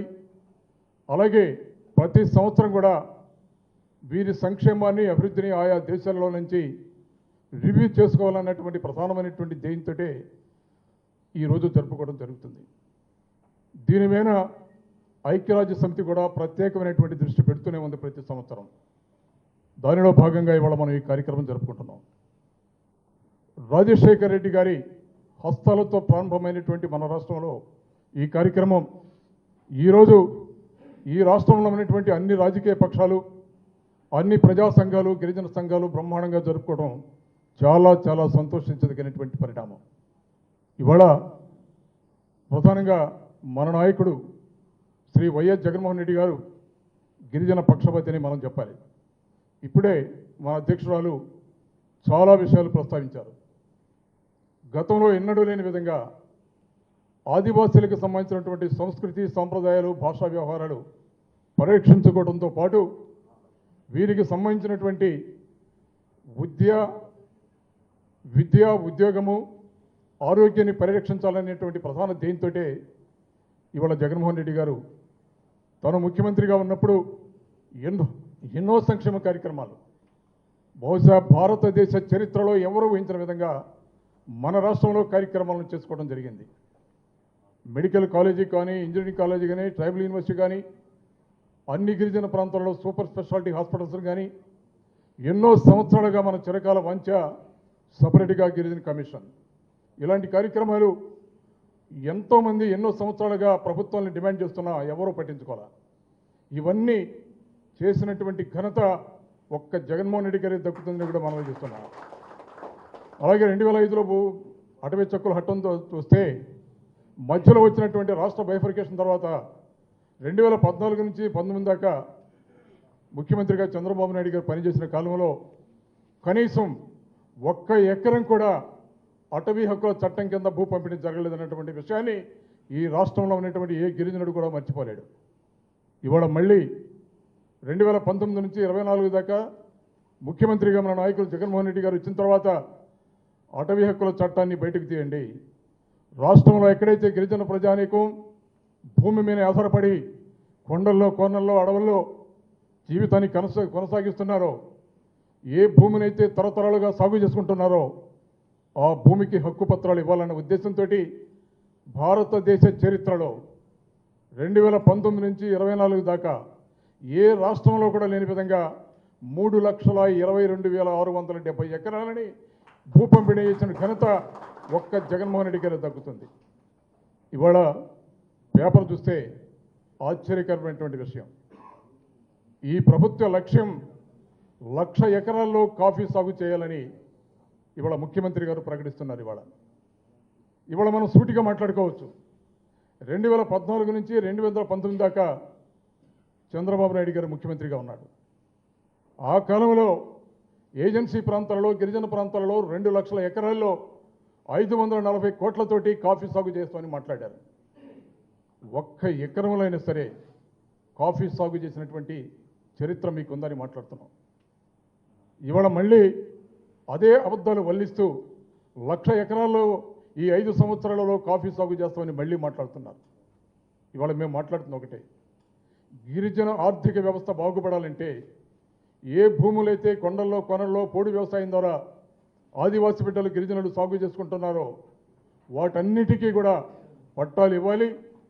నాణ్యమైనటువంటి సరసమైనటువంటి భూములుంటే అన్ని చోట్ల కూడా కాఫీ కానీ, మిరియాలు కానీ, పిప్పలు కానీ అన్ని సాగుకి అనుకూలమైనటువంటి భూముల్లో వ్యవసాయం చేసే విధంగా మొక్కల పంపిణీ కూడా చేయవలసినటువంటి బాధ్యత ప్రభుత్వాల మీద ఆధారపడి ఉందని కూడా ఈ సందర్భంగా మనం చేస్తున్నాం. అలాగే ఈ రాష్ట్రంలో దాదాపు 32 లక్షల మంది గిరిజన ప్రజానీకం ఉన్నారు. కొద్దిమంది గిరిజన ప్రాంతాల్లో ఉంటే కొద్దిమంది మైదాన ప్రాంతాల్లో ఉన్నటువంటి ఆదివాసీ బిడ్డలు కూడా దాదాపు 15 లక్షల మంది పైగా గిరిజన ప్రాంతాల్లో ఆదివాసీ బిడ్డలు ఉన్నారు. రెండు ప్రాంతాలని కూడా సమన్వయం చేసుకుంటూ ఆదివాసీ ప్రాంతాలని అలాగే ఆదివాసీ ప్రాంతాలు కానటువంటి గిరిజన ప్రాంతాలను కూడా సమన్వయం చేసుకుంటూ జగన్మోహన్ రెడ్డి గారి పరిపాలన కొనసాగించారు. అన్ని కార్యక్రమాలు కూడా ఐటీడీ ద్వారా కొన్ని కార్యక్రమాలు జరిగితే ట్రైబల్ డెవలప్మెంట్ డిపార్ట్మెంట్ ద్వారా కూడా కొన్ని కార్యక్రమాలు జరిగినాయి ఇవాళ. కానీ ఇవాళ ఈ ప్రభుత్వం రాష్ట్రంలో ఉన్నటువంటి 32 లక్షల మంది గిరిజన ప్రజానీకాన్ని పూర్తిగా నిర్లక్ష్యానికి వదిలేస్తానని కూడా మీకు మనవి చేస్తున్నా. ఆలోచించవలసిందిగా మనవి చేస్తున్నా. ఈరోజు కూడా ట్రైబల్ అడ్వైజరీ కమిటీ కాన్స్టిట్యూట్ కాల కారణం ఏమిటి? ఈ ప్రభుత్వానికి చిత్తశుద్ధి ఉంటే ట్రైబల్ అడ్వైజరీ కమిటీ కాన్స్టిట్యూట్ చేసి రాజ్యాంగంలో ఉన్నటువంటి 5వ షెడ్యూల్ ద్వారా ఈ రాష్ట్రంలో ఉన్నటువంటి గిరిజన ప్రజానీకాన్ని గిరిజన ప్రాంతాన్ని పరిపాలన కొనసాగించవలసినటువంటి బాధ్యత ప్రభుత్వంలో మీద ఉంది. ఆ రోజు జగన్మోహన్ రెడ్డి గారు ముఖ్యమంత్రి అయినటువంటి 2 నెలల్లోనే రాష్ట్రంలో ట్రైబల్ అడ్వైజరీ కమిటీ కాన్స్టిట్యూట్ చేసి దాని రికమెండేషన్ తీసుకొని రాష్ట్ర గవర్నర్కి కేంద్ర ప్రభుత్వానికి ప్రతిపాదనలు పంపించి అన్ని కార్యక్రమాలు కూడా ఏర్పాటు చేయడం జరిగింది. ప్రధానంగా ఆలోచించవలసింది ఏంటంటే జగన్మోహన్ రెడ్డి గారు ముఖ్యమంత్రి అయినటువంటి వెంటనే గిరిజనులకు కూడా సమన్వితమైనటువంటి స్థానం కల్పించాలని ఉప ముఖ్యమంత్రి పదవిని ఒక గిరిజన అభ్యర్థికి ఇచ్చినటువంటి ఘనత భారతదేశ చరిత్రలోనే జగన్మోహన్ రెడ్డి గారికి దక్కుతుందని మనవి చేస్తున్నా. ఇవాళ గిరిజన ప్రాంతాల్లో ప్రధానమైనటువంటి సమస్యలు 2-3 సమస్యలు ప్రధానంగా ఉన్నాయి. జీవో నంబర్ 3 ఆదివాసీ ప్రాంతాల్లో ఉన్నటువంటి ఉద్యోగాలన్నీ కూడా సంపూర్ణంగా గిరిజనులకి అందించాలనేది జీవో నంబర్ 3 యొక్క ప్రధాన ఉద్దేశం. దురదృష్టం ఆ జీవోని కొంతమంది గిరిజనేతరులు సుప్రీంకోర్టులో ఛాలెంజ్ చేస్తే సుప్రీంకోర్టు దాన్ని కొట్టివేసింది. కొట్టివేసిన సందర్భంలో ఆ రోజు ముఖ్యమంత్రిగా ఉన్నటువంటి జగన్మోహన్ రెడ్డి గారు సుప్రీంకోర్టుని రివ్యూకు కూడా అప్లికేషన్ పెట్టారు. అయినా కూడా రివ్యూకు కూడా సుప్రీంకోర్టు అనుమతించాల.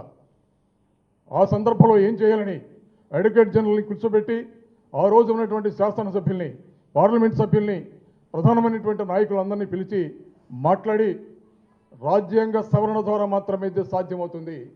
రాజ్యాంగంలో ఉన్నటువంటి 5వ షెడ్యూల్లో క్లాస్ 2ని సవరించి ఏదైతే 6వ షెడ్యూల్లో ఉద్యోగాలు కానివ్వండి స్థానిక సంస్థల ప్రజాప్రతినిధులుగా మొత్తం గిరిజనులకే కల్పించాలని 6వ షెడ్యూల్లో ఏదైతే ఉందో రాజ్యాంగంలో అదేవిధంగా 5వ షెడ్యూల్లో కూడా ఉన్నటువంటి క్లాస్ 2ని సవరించి గిరిజన ప్రాంతాల్లో ఉన్నటువంటి ఉద్యోగాలన్నీ కూడా అక్కడ ఉన్నటువంటి స్థానిక గిరిజనులకు ఇవ్వాలన్నటువంటి ప్రతిపాదనని ట్రైబల్ అడ్వైజరీ కమిటీలో ఆమోదింపజేసి కేంద్ర ప్రభుత్వానికి పంపించినటువంటి ఘనత ఒక్క జగన్మోహన్ రెడ్డికే దక్కుతుందని మనం చేస్తున్నాం. కానీ ఇవాళ ఈ ప్రభుత్వం చంద్రబాబు నాయుడు గారి ఎన్నికల సందర్భంలో అరకవేలికి వచ్చి ప్రధానంగా మాట్లాడాడు. ఈ ప్రాంతంలో గిరిజనులు జీవో నంబర్ 3 లేపటం వల్ల ఉద్యోగాలు కోల్పోతున్నారు. కూటమి అధికారంలోకి వస్తే వెంటనే జీవో నంబర్ 3ని పునరుద్ధరిస్తా. ఒకవేళ సాధ్యం కాకపోతే ప్రత్యామ్నాయ జీవో తెచ్చినా సరే అన్ని ఉద్యోగాలు కూడా గిరిజనులకు ఇస్తామని మాట్లాడాడు. ఇవాళ ఏం చేస్తున్నారు మీరు? ఇవాళ స్పెషల్ డిఎస్సి ప్రకటించారు. 16,000 ఉద్యోగాలు మీరు ప్రకటిస్తే మాకు వచ్చేది కేవలం 6% మాత్రమే. మీరు ఇచ్చినటువంటి హామీ ఏమైపోయింది? ఇవాళ దానివల్ల దాదాపు 3,000 ఉద్యోగాలు గిరిజన ప్రజానీకాన్ని కోల్పోతున్నారు. ఇవాళ ఇదే మీరు చేసే పని. ఇవాళ వైఎస్ఆర్ కాంగ్రెస్ పార్టీ గిరిజన విభాగంగా మేము డిమాండ్ చేస్తున్నాం. ఏదైతే మీరు మాట ఇచ్చారో, ఏదైతే గతంలో ఉన్నటువంటి జగన్మోహన్ రెడ్డి గారు రాజ్యాంగ సవరణకి 5వ షెడ్యూల్లో క్లాస్ 2కి సవరించే కార్యక్రమానికి ట్రైబల్ అడ్వైజరీ కమిటీ ద్వారా రికమెండేషన్ కేంద్ర ప్రభుత్వానికి పంపించారో దాన్ని కొనసాగించి ఆ చర్యలు చేపట్టే విధంగా శాశ్వత ప్రాతిపదికన జీవో నంబర్ 3కి ప్రత్యామ్నాయమైనటువంటి రాజ్యాంగబద్ధమైనటువంటి జీవో తీసుకురావాల్సినటువంటి బాధ్యత ఈ ప్రభుత్వమైన ఉంది. ఇవాళ అది మర్చిపోయి తాత్కాలికమైనటువంటి ప్రయోజనాలు చేకూర్చాలనే కుటిలమైనటువంటి కుట్ర ఇవాళ ప్రభుత్వం పన్నుతుంది. ఇవాళ దాన్ని మేము తీవ్రంగా వ్యతిరేకిస్తున్నాం. గడిచినటువంటి ప్రభుత్వంలో జగన్మోహన్ రెడ్డి గారు ఏదైతే శాశ్వత ప్రాతిపదికన రాజ్యాంగంలో ఉన్నటువంటి 5వ షెడ్యూల్ని సవరించాలని సరే గిరిజన ప్రాంతాల్లో ఉన్నటువంటి ఉద్యోగాలు అందరికీ ఇవ్వాలి, గిరిజనులకి ఇవ్వాలన్నటువంటి సవరణ చేసే కార్యక్రమాన్ని ఏదైతే చేశారో దాన్ని కొనసాగింపు చేయవలసిందిగా ఇవాళ మేము డిమాండ్ చేస్తున్నాం. అంతేకాదు ఇవాళ అధ్యక్షులు చెప్పారు మా పాడేరు ప్రాంతంలో ఒక మంచి హాస్పిటల్, మంచి మెడికల్ కాలేజీ నిర్మాణం జరిగిందని. దానిలో మనకి ఇవ్వాల్సినటువంటి సీట్లు దాదాపు 80 వరకు సీట్లు ఇవ్వాల్సినటువంటి పరిస్థితి ఉంది ఫస్ట్ ఇయర్. కానీ ఇవ్వటం ఇష్టం లేక చంద్రబాబు నాయుడు గారికి కేవలం 50 సీట్లకే కుదించేదాన్ని గిరిజన అభ్యర్థులకి అవకాశాలు కూడా కోల్పోయే విధంగా చేశారు ఇవాళ. అలాగే ట్రైబల్ యూనివర్సిటీ పెట్టినా కూడా ఎంతో కష్టపడి ఆ ట్రైబల్ యూనివర్సిటీ మనం సాధించుకున్నాం జగన్మోహన్ రెడ్డి గారి నాయకత్వంలో. కానీ ట్రైబల్ యూనివర్సిటీలో ఒక్క ట్రైబల్ కోర్సు కూడా లేకుండా చేసింది కూటమి ప్రభుత్వం. గిరిజనులకి కనీసం 6% రిజర్వేషన్ కూడా ఇంప్లిమెంట్ చేయలేనటువంటి పరిస్థితిని ఇవాళ ఈ కూటమి ప్రభుత్వం తీసుకొచ్చింది. ఇలాంటి ప్రధానమైనటువంటి విషయాలు చాలా ఉన్నాయి. మేము ఒకటే కోరుతున్నాం, రాష్ట్రంలో ఉన్నటువంటి 3 లక్షల మంది గిరిజన ప్రజానీకం, ఒకవైపు ఏజెన్సీ ప్రాంతంలో ప్రధానమైనటువంటి గిరిజన సమూహాలు ఉన్నాయి, నాన్ ట్రైబల్ ఏరియాలో దాదాపు 15 లక్షల మంది, చిత్తూరు నుంచి కృష్ణా జిల్లా వరకు కూడా 15 లక్షల మంది గిరిజన ప్రజానీకం ఉన్నారు. వీరి సంక్షేమాన్ని అయితే కూటమి ప్రభుత్వం పూర్తిగా నిర్లక్ష్యం చేసింది ఇవాళ. కాబట్టి మేము డిమాండ్ చేస్తున్నాం, ఇవాళ ఎన్నికల వరకే గిరిజనులకు హామీ ఇచ్చే కార్యక్రమాన్ని ఇవాళ ప్రభుత్వం చేస్తుంది. ఎన్నికలు అయిపోయిన తర్వాత మీ హామీలన్నీ కూడా నీటి మూటలు అయిపోతున్నాయి. ఆలోచించవలసిందిగా మనవి చేస్తున్నాం. ఇవాళ ముఖ్యమంత్రి గారు పాడేరు ప్రాంతానికి వెళ్తున్నారు. ఇవాళ పాడేరు ప్రాంతానికి వెళ్తున్నారని అక్కడ ఉన్నటువంటి గిరిజన సంఘాలు అందరూ కూడా ఇవాళ ఆయన ఇచ్చినటువంటి మాట నెరవేర్చమని ఇవాళ భారీగా నిరసన కార్యక్రమాలు చేపట్టడానికి సిద్ధమయ్యారు. ఇవాళ ఎందుకు వస్తుంది ఈ పరిణామాలు? ఇవాళ ఎన్నికల సందర్భంలో మీరు ఇచ్చినటువంటి మాటని మీరు ఎందుకు నిలబెట్టుకోలేకపోతున్నారు? ఆలోచించవలసిందిగా మనం చేస్తున్నాం. మీకు నిజాయితీ ఉంటే, మీకు చిత్తశుద్ధి ఉంటే రాష్ట్రంలో ఉన్నటువంటి 32 లక్షల మంది ఆదివాసీ బిడ్డల సంక్షేమాన్ని, అభివృద్ధి, అన్ని కార్యక్రమాలు చట్టపరంగా అభివృద్ధి చేయమని కూడా ఇవాళ మేము డిమాండ్ చేస్తున్నాం. ఇవాళ ఆదివాసీ దినోత్సవాన్ని ముక్తసరిగా చేసుకోవడం కాదు, ప్రధానమైనటువంటి ఏ లక్ష్యాలతో అయితే ఆదివాసీ దినోత్సవం ఆవిర్భవింపబడి జయంతో గిరిజన సంస్కృతి, వ్యవహారాలను, భాషలను పరీక్షించుకోవటం, అలాగే సంక్షేమ కార్యక్రమాలు, అభివృద్ధి కార్యక్రమాలు అన్నీ కూడా బ్రహ్మాండంగా అమలు చేసి అక్షరాస్యతలో బ్రహ్మాండంగా అభివృద్ధి కార్యక్రమాలు నడిపించే కార్యక్రమాలు ప్రభుత్వాలు భాగస్వాములు కావాలని మనవి చేసుకుంటూ, ఇవాళ జగన్మోహన్ రెడ్డి గారి నాయకత్వంలో రాష్ట్ర వ్యాప్తంగా అన్ని జిల్లాలలో ఆదివాసీ దినోత్సవాలని గిరిజన ప్రజానీకం జరుపుకుంటున్నారు. 32 లక్షల మంది ఆదివాసీ బిడ్డలకి ప్రపంచ ఆదివాసీ దినోత్సవ శుభాకాంక్షలు తెలియజేసుకుంటూ, ఇక్కడికి విచ్చేసినటువంటి మీ అందరికీ కూడా పేరు పేరున ధన్యవాదాలు తెలియజేసుకుంటున్నాను. Thank you very much. Thank you so much sir. అదేవిధంగా తదుపరి ఈ కార్యక్రమాన్ని ఉద్దేశించి అరకు శాసనసభ్యులు పెద్దలు రేగం మచ్చలింగం గారిని మాట్లాడాల్సిందిగా కోరుతున్నాం.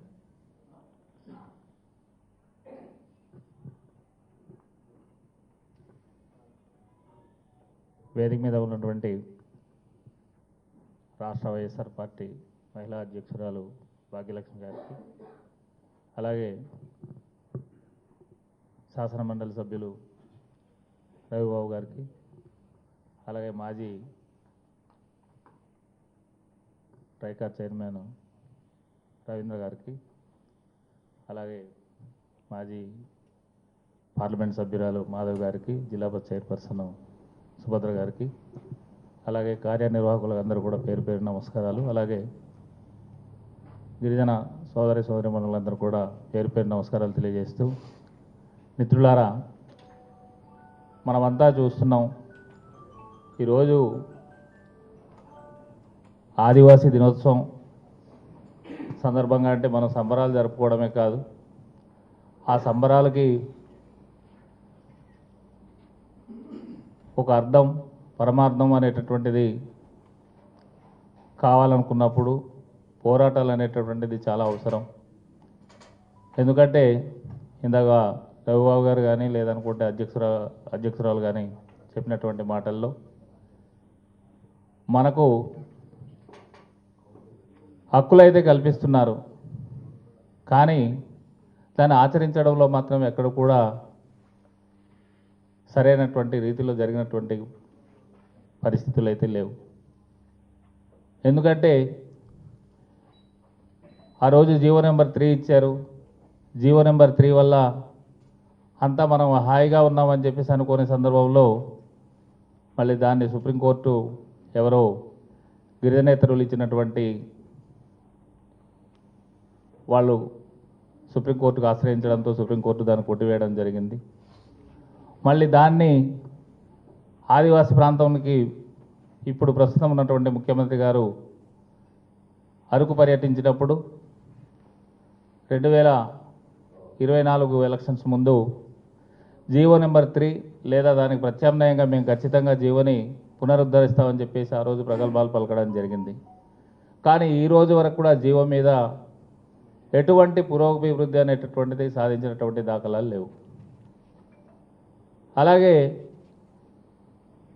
ఏ విషయంలోకైనా సరే మరి గతంలో చూసినట్లయితే మనకు గౌరవ మన మాజీ ముఖ్యమంత్రి వర్యులు ఆదివాసీ ప్రాంతాల్లో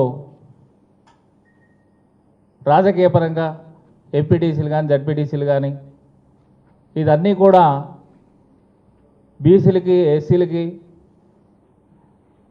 అందరికీ కేటాయించినప్పుడు దాన్ని గౌరవ ఎమ్మెల్సీ గారు అప్పుడు మన మాజీ శాసనసభ్యురాలు భాగ్యలక్ష్మి గారు వాళ్ళంతా కూడా ఆ సమయంలో శాసనసభ్యులుగా ఉండి గౌరవ ముఖ్యమంత్రి గారిని అప్పుడు కలిసిన వెంటనే ఆయన తిరిగి ఆదివాసులకే ఆదివాసీ ప్రాంతాల్లో ఉండేటటువంటి జీవ ప్రకారంగానంటే వాళ్ళకే కేటాయించాలి స్థానిక సంస్థల్లో అని చెప్పేసి అన్నప్పుడు మరి ఆ రోజు మా ఉక్కుంపేట మండలంలో బీసీలు కేటాయించినటువంటి సీటు ఎస్టీలకి జడ్పీటీసీకి కేటాయించడం వల్ల ఆ రోజు నేను జడ్పీటీసీకి ఎలక్ట్ అయ్యడం అనేటటువంటి జరిగింది. అంటే ఇది ఎందుకు చెప్తున్నానంటే ఆ ఘనత ఒక్క జగన్మోహన్ రెడ్డి గారికి మాత్రమే దక్కుతుంది. ఎందుకంటే ఈరోజు ఆ రోజు ఆయన ఆ రకంగా మనకు చేసి ఉండకపోతే ఈరోజు ఏజెన్సీ ప్రాంతాల్లో ఉండేటటువంటి మా ప్రజాప్రతినిధులంతా కూడా అందులో బీసీలే ఎక్కువ మంది ఉండేవారు. మరి ఆ అవకాశం రాబట్టే ఈరోజు మీ ముందు నేను ఒక శాసనసభ్యుడిగా ఈరోజు ఈ అవకాశం అనేటటువంటి వచ్చిందని చెప్పేసి ఈ సభాముఖంగా మీకు తెలియజేస్తున్నాను. అలాగే మనకి ఇచ్చినటువంటి రిజర్వేషన్లలో పూర్తి స్థాయిలో మనకి ఇప్పుడు ఉన్న ప్రస్తుతానికి వీళ్ళు ఇస్తూ ఉన్నటువంటి 6% 100% మనకు ఎలాగో మరి వాళ్ళు ఇచ్చినటువంటి దాఖలాలు అయితే ఇప్పుడు ప్రస్తుతానికి అయితే కనిపించేటట్లు లేదు. మరి ఏం జరుగుతుందని వేచి చూద్దాం. కానీ ఏంటంటే ఇప్పుడు ఉన్నటువంటి రిజర్వేషన్స్ పూర్తి స్థాయిలో మనకిచ్చినటువంటిది మనం పొందగలుగుతున్నామా అని ప్రశ్నిస్తున్నాను నేను. అంటే దొడ్డిదారిన వచ్చి మనకిచ్చినటువంటి అవకాశాలని తరుకుపోతూ ఉన్నటువంటి వాళ్ళు చాలామంది ఉన్నారు.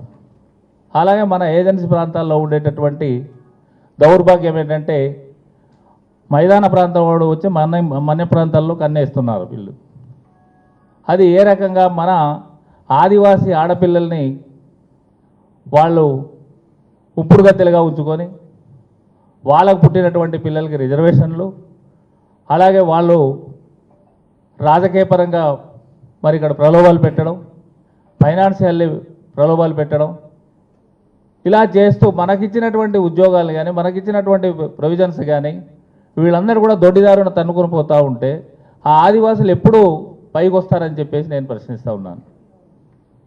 ఇప్పటికైనా ప్రభుత్వాలు కళ్ళు తెరవండి, కళ్ళు తెరిచి ఆదివాసులకు ఇచ్చేటటువంటి ఏవైతే ప్రొవిజన్స్ ఉన్నాయో, ఏవైతే రిజర్వేషన్లు ఉన్నాయో, ఏవైతే మీరు ఆదివాసుల కోసం ప్రత్యేకమైనటువంటి కేటాయిస్తున్నటువంటి పథకాలు ఉన్నాయో అది సమృద్ధిగా వాళ్ళకి అందేటటువంటి విధంగా చేస్తే ఖచ్చితంగా ఆదివాసీ ప్రాంతాలంతా కూడా బాగుపడతాయని చెప్పేసి సభాముఖంగా తెలియజేస్తున్నాను.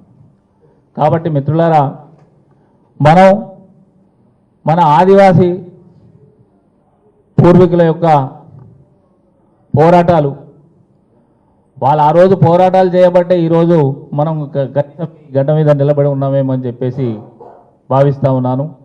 కాబట్టి వాళ్ళని ఇలాంటి సమయాల్లోనైనా సరే మనం స్మరించుకొని వాళ్ళ ఆశయాల యొక్క సాధనకు మనమంతా కూడా కృషి చేయాలని చెప్పేసి నాకు ఈ చక్కని అవకాశం ఇచ్చిన మీ అందరూ కూడా పేరు పేరు ధన్యవాదాలు తెలియజేస్తూ సెలవు తీసుకున్నాను. థ్యాంక్ యూ సో మచ్ అండి. తదుపరి ఉమ్మడి జిల్లా పరిషత్ చైర్పర్సన్ చెల్లిపల్లి సుభద్ర గారిని మాట్లాడాల్సిందిగా కోరుతున్నాం.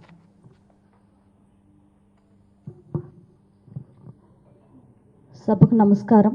సభాధ్యక్షులు గౌరవనీయులైనటువంటి YSR Congress party ST cell అధ్యక్షురాలు, అదేవిధంగా మాజీ ఎమ్మెల్యే అయినటువంటి శ్రీమతి భాగ్యలక్ష్మి గారికి, అదేవిధంగా ఈనాటి ఈ కార్యక్రమానికి నలుమూలల నుంచి రాష్ట్ర వ్యాప్తంగా ఈ కార్యక్రమానికి హాజరైనటువంటి పెద్దలు గౌరవనీయులు డాక్టర్ కుంభా రవిబాబు గారికి, అదేవిధంగా అరకు శాసనసభ్యులు పెద్దలు రేగం మచ్చిలింగం గారికి, అదేవిధంగా మాజీ పార్లమెంట్ సభ్యురాలు అయినటువంటి గొడ్డేటి మాధవి గారికి, అదేవిధంగా ట్రైకర్ చైర్మన్ అయిన మాజీ చైర్మన్ అయినటువంటి రవీంద్ర గారికి, సురేంద్ర గారికి, అదేవిధంగా అక్క చెల్లెమ్మలకు, అన్నదమ్ములకు అందరికీ కూడా పేరు పేరున నమస్కారాలు తెలియజేసుకుంటున్నాను. మీ అందరికీ కూడా మన వైఎస్ఆర్ కాంగ్రెస్ పార్టీ అధ్యక్షులైనటువంటి గౌరవ మాజీ ముఖ్యమంత్రి వర్యులు జగన్మోహన్ రెడ్డి గారి తరపున రాష్ట్రంలో ఉన్నటువంటి గిరిజన ప్రజలందరికీ కూడా ప్రపంచ ఆదివాసీ దినోత్సవ శుభాకాంక్షలు తెలియజేసుకుంటున్నాను. నిజంగా మనం అందరూ కూడా ఈ రకంగా కలవడం అనేది చాలా సంతోషంగా ఉంది. ప్రతి ఒక్కటికి కూడా, అంటే ప్రతి మనిషికి కూడా ఒక పుట్టినరోజు ఉంటుంది.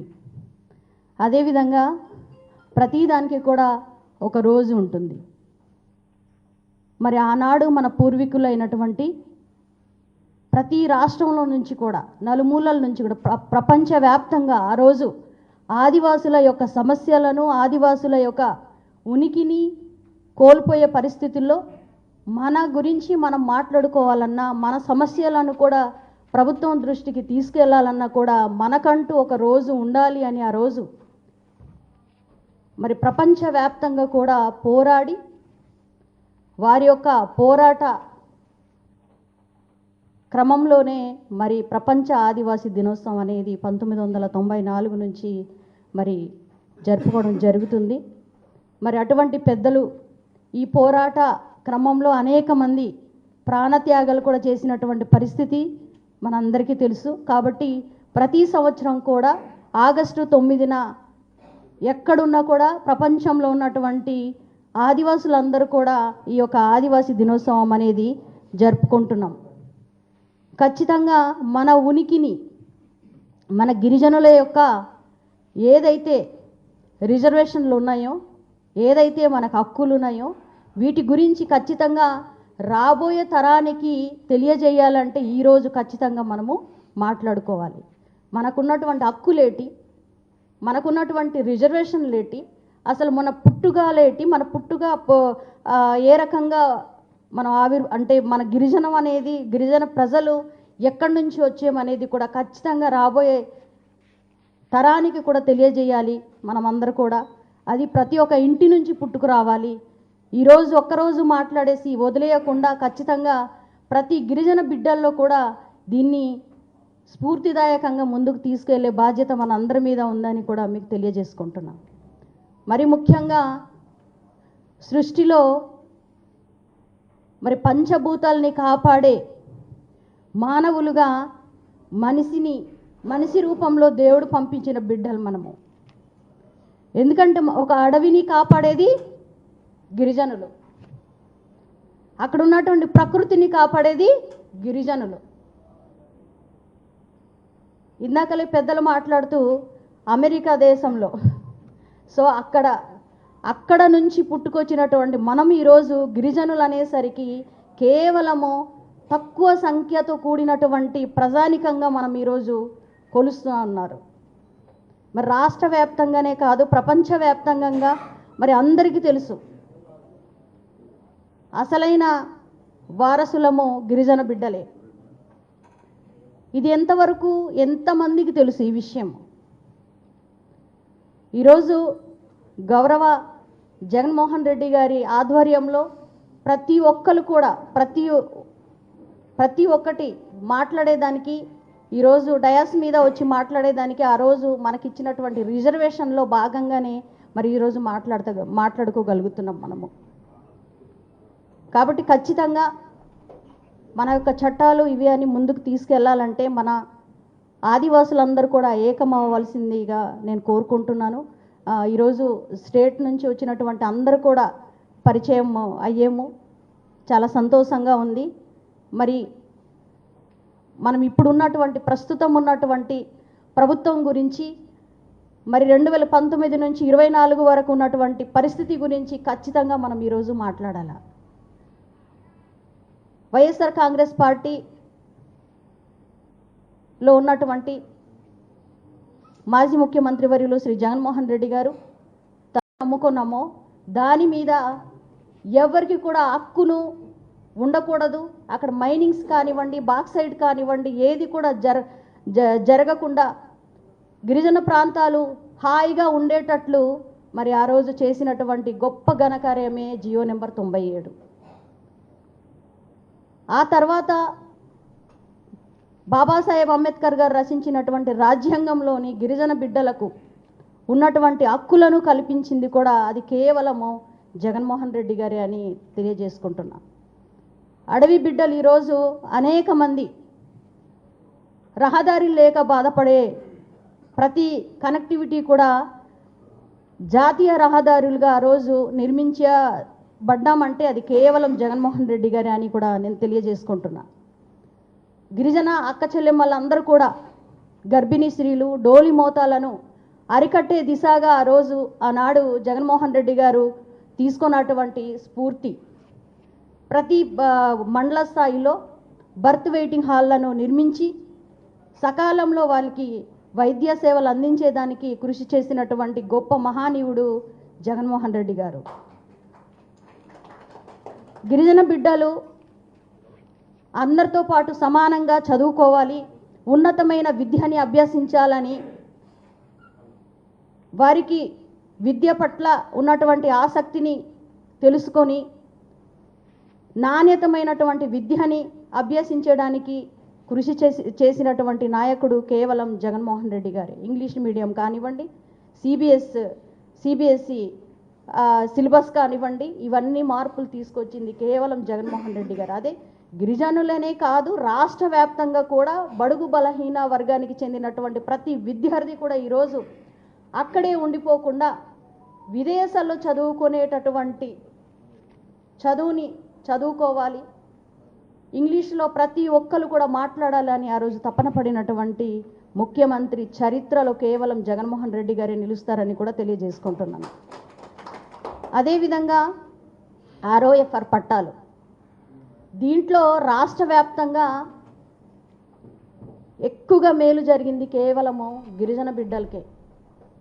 ఆ రోజు పట్టాలు అన్నీ కూడా అందించి ROFR పట్టాలు కూడా పెద్ద ఎత్తున కూడా కార్యక్రమాలు చేసి అందించినటువంటి ఘనత కూడా జగన్మోహన్ రెడ్డి గారికి దక్కుతుంది అని కూడా తెలియజేసుకుంటున్నా.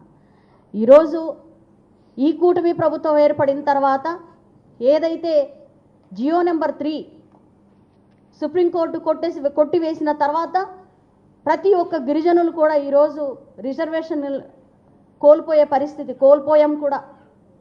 మరి ఇటువంటి తరుణంలో గత ప్రభుత్వంలో ఖచ్చితంగా జియో నెంబర్ 3కి బదులుగా ఏదో ఒకటి తీసుకురావాలి, అప్పుడే డిఎస్సి అనేది ప్రకటించాలి, లేదంటే పెద్ద ఎత్తున కూడా గిరిజనులందరూ కూడా నష్టపోతారని ఆ రోజు జగన్మోహన్ రెడ్డి గారు ఆలోచన చేసి దానికంటూ సుప్రీంకోర్టు ఇచ్చినటువంటి గైడ్ లైన్లను ఫాలో అవుతూ అది సబ్మిట్ చేసినా కూడా ఈ ప్రభుత్వం అక్కడి నుంచి తీసుకోకుండా మరి కళ్ళబోలి మాటలతో మరి ఆ రోజు సార్వత్రిక ఎన్నికల ముందు అబద్ధాల హామీ ఏదైతే ఇచ్చారో, అరకు పార్లమెంట్ సాక్షిగా వచ్చి జియో నెంబర్ 3 అనేది మళ్ళీ నేను పునరుద్ధరణ చేస్తాను అని ఆ రోజు మాట్లాడినటువంటి చంద్రబాబు నాయుడు గారు మరి ఈరోజు ఎందుకు ఇంప్లిమెంటేషన్ చేయలేకపోతున్నారనేది కూడా ఖచ్చితంగా మనమందరూ కూడా ఆలోచించవలసినటువంటి విషయం.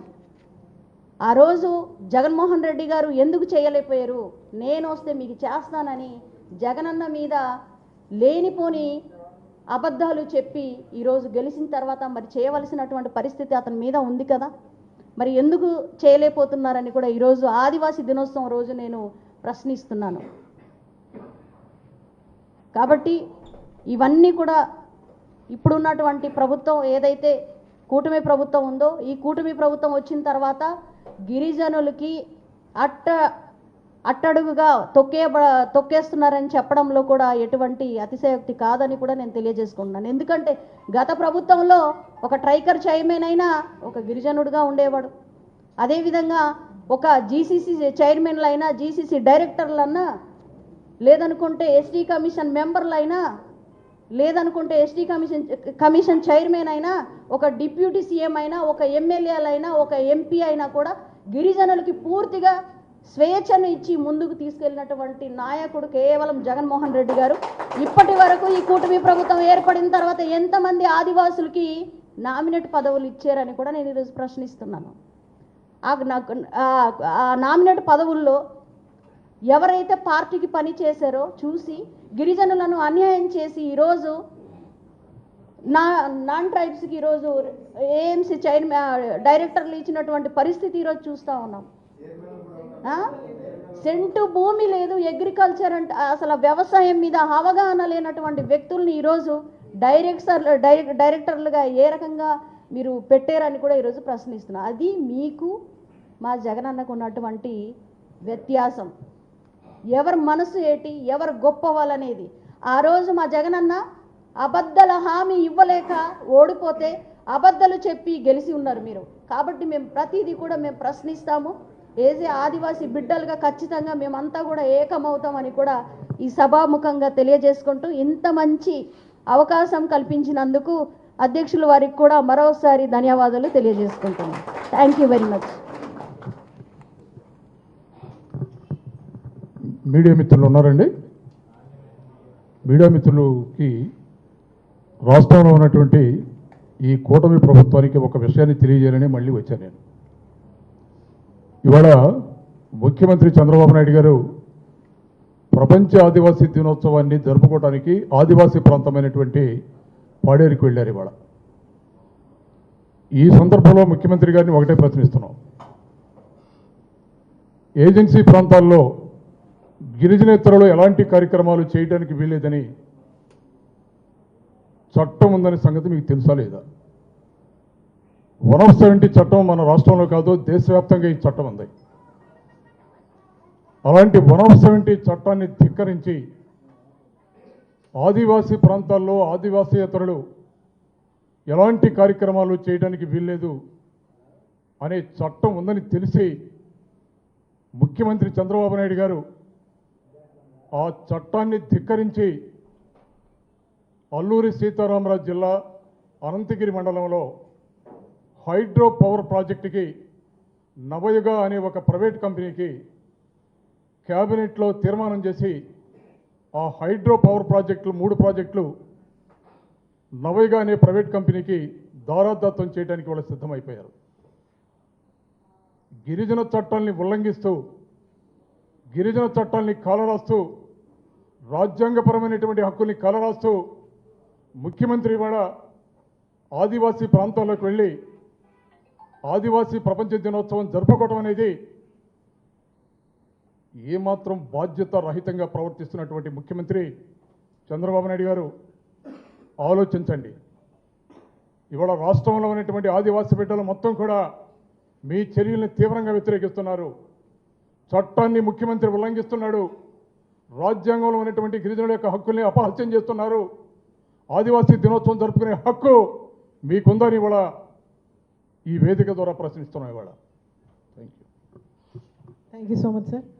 అదేవిధంగా తదుపరి మాజీ పార్లమెంట్ సభ్యురాలు సోదరి మాధవి గారిని కూడా మాట్లాడాల్సిందిగా కోరుతున్నాం.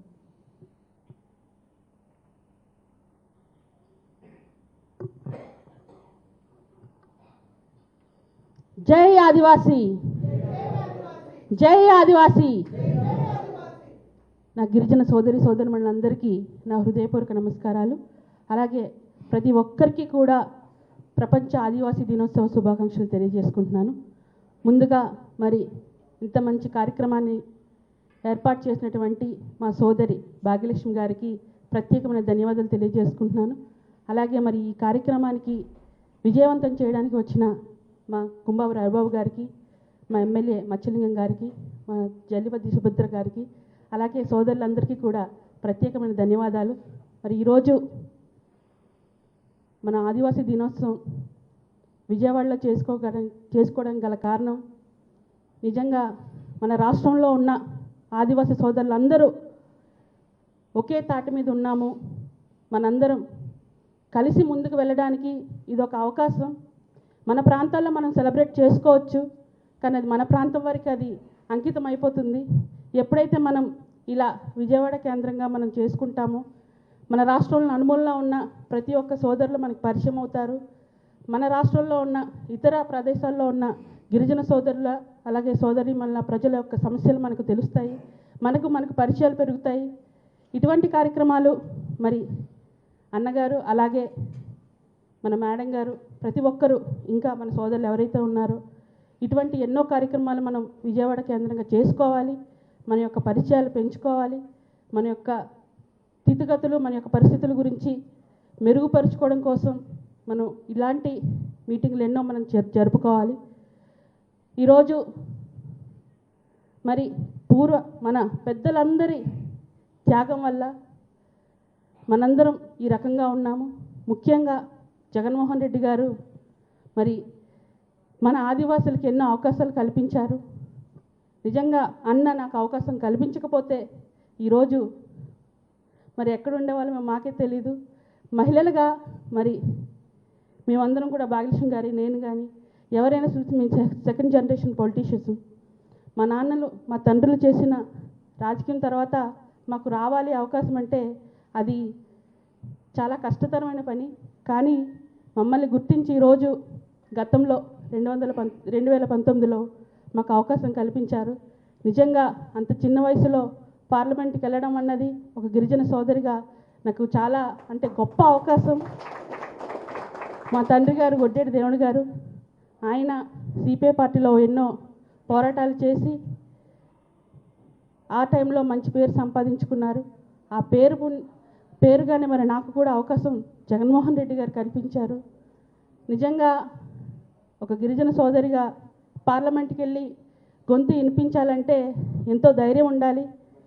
మరి అన్న నా మీద మరి ఏ నమ్మకం పెట్టుకున్నారో తెలియదు, కానీ ఆ రోజు పంపించారు. నిజంగా పార్లమెంట్లో మాట్లాడే ధైర్యం, అక్కడ నిలబడి మాట్లాడే అంటే అంత కరేజ్ రావడానికి జగనన్న ఇచ్చిన స్ఫూర్తి, మన ఆయనతో పాటు చేసిన పాదయాత్ర ప్రతి ఒక్కటి కూడా నన్ను ఎంతో ఇన్స్పిరేషన్ చేసి అక్కడి దాకా తీసుకెళ్లారు.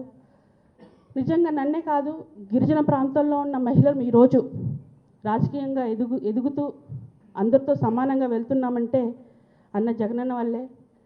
అలాగే మన ప్రాంతాలు ముఖ్యంగా మన గిరిజన ప్రాంతాలు ఈరోజు మరి మేడం గారు చెప్పారు ముందుగానే, జగన్మోహన్ రెడ్డి గారు రాగానే మా ప్రాంతాల్లో ఏర్పడిన హైవేలు కానీ, మా హయాంలో మేము ఇచ్చినటువంటి సెల్ టవర్స్ కానీ, మా హయాంలో మేము ఇచ్చినటువంటి మెడికల్ కాలేజ్ కానీ, అలాగే కుర్పాంలో ఇంజనీరింగ్ కాలేజ్ కానీ, గిరిజన యూనివర్సిటీ గురించి అయితే మేము ఎన్ని రకాలుగా మరి పార్లమెంట్లో మినిస్టర్ని చాలాసార్లు కలవడం వల్ల అక్కడ ఉన్న పరిస్థితిని అప్పుడు ఆ గవర్నమెంట్ మరి బయట ఎక్కడో ఆ యూనివర్సిటీ పెట్టడం వల్ల గిరిజన ప్రాంతాలకు ఎటువంటి పేరు ఉండదని చాలాసార్లు మేము రిప్రజెంటేషన్ ఇచ్చి అది ఎంతో కష్టపడి ఈరోజు సాలూరులో మేము అది ఏర్పాటు చేసుకోగలిగాము. అలాగే మరి అన్న జగనన్న నిజంగా ఆ రోజు ఎంతో ఇనిషియేటివ్ తీసుకొని అప్పుడున్న అధికారుల్ని ప్రతి ఒక్కరిని మరి పరుగులు పెట్టించి మరి గిరిజన ప్రాంతాల్లో ఉన్న రైతులందరికీ పట్టాలు ఇచ్చే కార్యక్రమం చేశారు. నిజంగా ఆ టైంలో పొరపాటున మన గవర్నమెంట్ రాకుండా ఉండుంటే, ఇదే గవర్నమెంట్ ఇప్పుడు రన్ అయి ఉంటే ఇదే పట్టాల కోసం రైతులు ఆ ఆఫీసుల చుట్టూ ఎంతగానో తిరగాల్సి వచ్చేది. నిజంగా జగన్మోహన్ రెడ్డి గారు సీఎంగా ఉన్నారు కాబట్టి గిరిజనులందరికీ పట్టాలు ఉండాలి అనే ఉద్దేశంతో అప్పుడు మరి మేము పట్టాలు పంచుతుంటే మాకు వచ్చిన ఆనందం అంతా ఇంత కాదు. ప్రతి ప్రాంతానికి వెళ్ళి మరి మేడం గారు మేము మా ఎమ్మెల్యేలు అందరం కలిసి గిరిజనులకు పట్టాలు ఇస్తుంటే చాలా సంతోషంగా అనిపించేది. నిజంగా ఇదే పట్టా కోసం ఒక గిరిజనుడు ఒక భూమి పట్టా చేసుకోవాలంటే ఎంత కష్టపడాలి, ఎంత తిరగాలి, అసలు ఎవరి దగ్గరికి వెళ్ళాలి, ఏం మాట్లాడాలో కూడా తెలియదు. మరి అన్న వచ్చిన తర్వాత అన్నీ మారిపోయాయి. మరి మన ప్రాంతాలన్నీ కూడా ఈరోజు చక్కగా మరి అన్ని ప్రాంతాలు ఒక సిస్టమేటిక్గా తయారు చేసి పెడితే ఈరోజు వచ్చారండి మన చంద్రబాబు నాయుడు గారు. వచ్చి మరి ఎందుకు పాడేరు వెళ్ళారో తెలీదు, ఏం చేశారని ఈరోజు పాడేరులో ఆదివాసీ దినోత్సవం చేసుకుంటున్నారో తెలీదు. మరి ఇంకొక అతను ఉన్నారు డిప్యూటీ సీఎం పవన్ కళ్యాణ్ గారు, ఆయన ప్రతిసారి మా ప్రాంతానికి వెళ్తారు, వెళ్ళిన ప్రతిసారి ఒకసారి చెప్పులు పంచుతారు, ఒకసారి మామిడి పళ్ళు పంచుతారు, ఒకసారి దుప్పట్లు పంచుతారు. మరి ఆ పంచడం ఒక ఫ్యాంటసీ ఏంటో మాకైతే అర్థం కావట్లేదు. మేము ఒకటే అడుగుతున్నాము, ప్రతిసారి మేము తెలియజేసుకుంటున్నాం కూడా ఏంటంటే, మీరు చిన్న చిన్న కపట ప్రేమ, మీ చంద్రబాబు నాయుడు గారి డైరెక్షన్ ఇచ్చిన కపట ప్రేమ మా మీద చూపించొద్దు. నిజంగా మీకు చిత్తశుద్ధి ఉంటే, మా పరిస్థితులు మీకు అవగాహన ఉంటే, మా ప్రాంతంలో ఉన్న ఇంకా చాలా పాఠశాలలు కానీ, చాలా రహదారులు లేని, రోడ్లు లేని గ్రామాలు, అలాగే ఇంకా మెడికల్ అవసరాలు ఉన్న విలేజెస్ చాలా ఉన్నాయి. వాటన్నింటినీ కూడా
సుభద్ర గారికి, అలాగే సోదరులందరికీ కూడా ప్రత్యేకమైన రోజు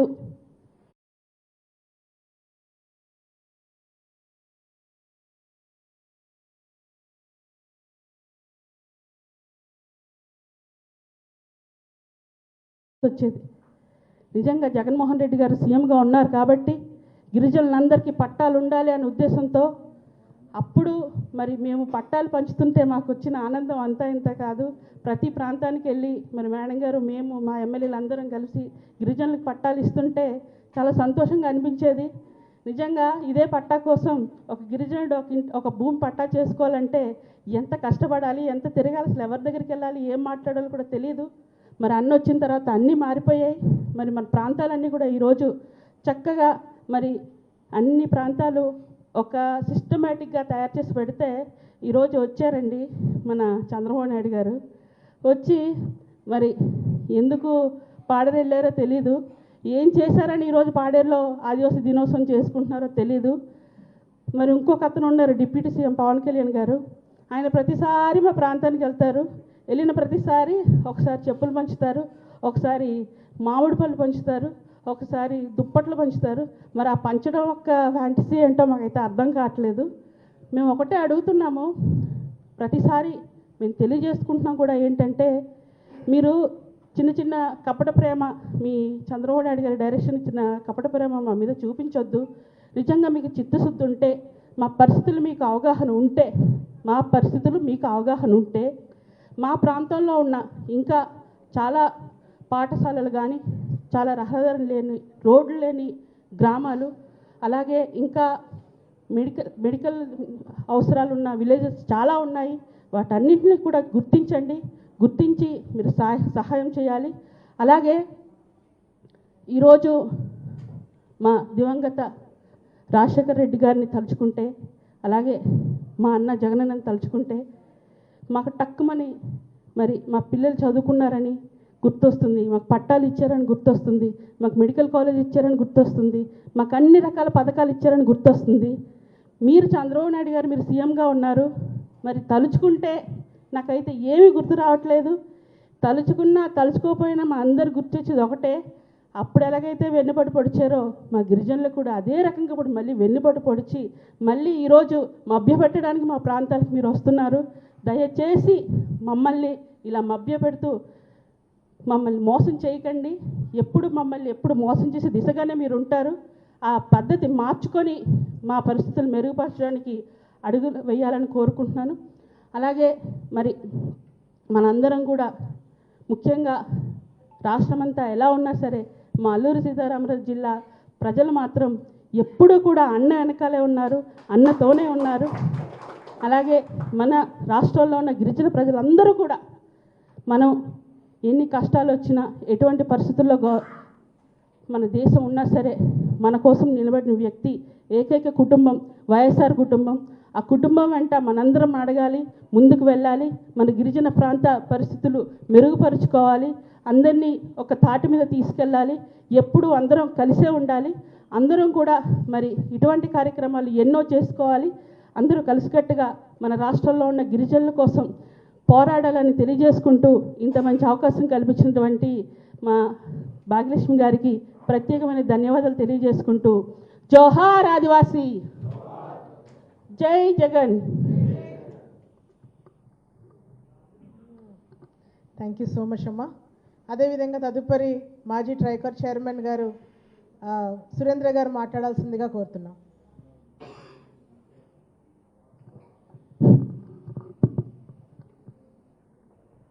సభకు నమస్కారం. ఇవాళ వైఎస్ఆర్ కాంగ్రెస్ పార్టీ కేంద్ర కార్యాలయంలో ప్రపంచ ఆదివాసీ దినోత్సవాన్ని పురస్కరించుకొని ఈ కార్యక్రమానికి సభాధ్యక్షులు పెద్దలు మాజీ శాసనసభ్యురాలు రాష్ట్ర ఎస్టీ సెల్ అధ్యక్షురాలు శ్రీమతి భాగ్యలక్ష్మి గారికి, వేదికను అలంకరించినటువంటి పెద్దలు ఎమ్మెల్సీ రవిబాబు గారు, అదేవిధంగా అరకు శాసనసభ్యులు మత్స్యలింగం గారు, ఉమ్మడి విశాఖ జిల్లా పరిషత్ చైర్పర్సన్ శ్రీమతి సుభద్ర గారు, మాజీ అరకు పార్లమెంట్ సభ్యురాలు శ్రీ గుట్టూరి మాధవి గారు, మిత్రుడు మాజీ ఎస్టీ సెల్ రాష్ట్ర అధ్యక్షులు హనుమంతు నాయక్ గారు, అదేవిధంగా వెంకట సుబ్బయ్య గారు, మాజీ జీసీసీ డైరెక్టర్ వెంకటేశ్వరరావు గారు, మరి అదేవిధంగా రాష్ట్ర ఎస్టీ సెల్ కమిటీకి, పాత్రికేయ సోదరులకు పేరు పేరున నా హృదయపూర్వకమైనటువంటి నమస్కారాలు. ఇవాళ ప్రపంచమంతా కూడా ఆదివాసీ దినోత్సవాన్ని బ్రహ్మాండంగా జరుపుకున్నటువంటి సందర్భంలో మరీ ముఖ్యంగా ఆంధ్రప్రదేశ్ రాష్ట్రంలో ఉన్నటువంటి గిరిశిఖర గ్రామాలలో, కొండల్లో, కోనల్లో ఎటువంటి మౌలిక వసతులు లేకున్నటువంటి గిరిజన ప్రజానికం మనం ఒక్కసారి చూసినప్పుడు వారి హక్కుల కోసం, వారి యొక్క సాంప్రదాయాలు ఖచ్చితంగా నిలువై ఉండాలి, వారికి అనేకమైనటువంటి సమస్యల్లో కొట్టుమిట్టాడుతూ ఉన్నారు. వారికి రాష్ట్ర ప్రభుత్వం కానీ కేంద్ర ప్రభుత్వాలన్నీ కూడా వారికి తోడుగా ఉండాలి అనేటువంటి ఒక మంచి ఉద్దేశంతో ఐక్యరాజ్య సమితి 1994లో ఇవాళ ఒక ప్రపంచ ఆదివాసీ దినోత్సవాన్ని గిరిజనుల కొరకు ఏ ప్రపంచంలో ఏ తెగకు, ఏ కులానికి, ఏ మతానికో లేనటువంటి ఒక్క దినం మన యొక్క గిరిజనులకు ఉందంటే మనం గర్వించదగినటువంటి విషయం. ఈ సందర్భంలో గిరిజనుల యొక్క హక్కులనే కాదు, వారికి గడిచిన ప్రభుత్వాలు కానీ, నడుస్తున్న ప్రభుత్వాలు కానీ వారి యొక్క సంక్షేమ అభివృద్ధి ఫలాలు ఏ విధంగా జరిగాయో కూడా ఇవాళ మనం చర్చించుకోవాల్సినటువంటి అవసరం ఉంది. 2014 నుంచి 2019 వరకు ఈనాటి ముఖ్యమంత్రి, ఆనాటి ముఖ్యమంత్రి చంద్రబాబు నాయుడు గారి యొక్క పరిపాలనలో గిరిజనులు అణచివేయబడ్డారు. గిరిజనులు చులకన భావంతో జీవనం సాగిస్తున్నటువంటి పరిస్థితి, 5 సంవత్సరాల నిస్సహాయ స్థితిలో ఉన్నటువంటి పరిస్థితి. ఆ తరుణంలో ఈ రాష్ట్ర ప్రజల కోసం, ప్రజల సంక్షేమాన్ని కాంక్షిస్తూ మన ముఖ్యమంత్రి, ఇవాళ మాజీ ముఖ్యమంత్రి అయినటువంటి మన అధ్యక్షులు శ్రీ వైఎస్ జగన్మోహన్ రెడ్డి గారు ప్రజా సంకల్ప యాత్రలో ఇవాళ రాష్ట్రంలో ఉన్నటువంటి అన్ని ప్రాంతాలను కూడా తిరిగాడు. ఆ సందర్భంలో ఈ రాష్ట్రంలో గిరిజనులు అనేక ఇబ్బందులు పడుతున్నారు. ఆర్థికంగా, సామాజికంగా, రాజకీయంగా అనేకమైనటువంటి ఇబ్బందులు ఉన్నాయి. వీరిని ఖచ్చితంగా జనజీవన స్రవంతులకి తీసుకురావాలి, మిగతా వర్గాలకు సమానంగా వీళ్ళని ఆదరించాలనేటువంటి ఒక ఆలోచన చేసి వీళ్ళ యొక్క సమస్యలను కనుగొన్నటువంటి వ్యక్తి ప్రత్యేక ఎస్టీ కమిషన్ను ఏర్పాటు చేయడం జరిగింది. ప్రత్యేక కమిషన్ అనేక సంవత్సరాల నుంచి కూడా ఉమ్మడి ఎస్సీ ఎస్టీ కమిషన్గా ఉండేది. అటువంటి ప్రత్యేక ఎస్టీ కమిషన్ ఏర్పాటు చేసి ఒక సమర్థవంతమైనటువంటి నాయకుడిగా ఈ రాష్ట్రంలో ఇట్లా మైదాన ప్రాంతంలో కానీ ఏజెన్సీ ప్రాంతంలో కానీ ఆయనకు ఉన్నటువంటి అనుభవాన్ని రీత్యా ఇవాళ రవిబాబు గారిని ఆ రోజు ప్రత్యేక ఎస్టీ కమిషన్ ఏర్పాటు చేసి ఇవాళ రాష్ట్రంలో గిరిజనులకు అనేక సమస్యల నుంచి దూరం చేసినటువంటి ఘనత గౌరవ జగన్మోహన్ రెడ్డి గారిని సందర్భంగా మనం చేసుకుంటా ఉన్నాం. అంతేకాదు ఇవాళ చంద్రబాబు నాయుడు గారు ఆనాడు గిరిజనులను అనేకమైనటువంటి ఇబ్బందులు పెడితే ఆ రోజు ఉన్నటువంటి ఏజెన్సీ ప్రాంతంలో అనేకమైనటువంటి ఆర్థికంగా, సామాజికంగా, రాజకీయంతో పాటు విద్యకు దూరంగా, వైద్యానికి దూరంగా మరి ఆ ప్రాంతాల్లో అల్లాడుతున్నటువంటి పరిస్థితులను గమనించి ఇవాళ కురుపాంలో 153 కోట్ల రూపాయలతో ఇంజనీరింగ్ కాలేజీని, 500 కోట్ల రూపాయలతో పాడేరులో మెడికల్ కాలేజీని, అదేవిధంగా 561 ఎకరాలతో ట్రైబల్ యూనివర్సిటీని, 5 సూపర్ స్పెషాలిటీ హాస్పిటల్ ఐటీడీఏ పరిధుల్లో ఇవాళ ఏర్పాటు చేసి ఇవాళ గిరిజన బాంధవుడిగా నిలిచాడని సందర్భంగా మనం చేసుకుంటా ఉన్నాం.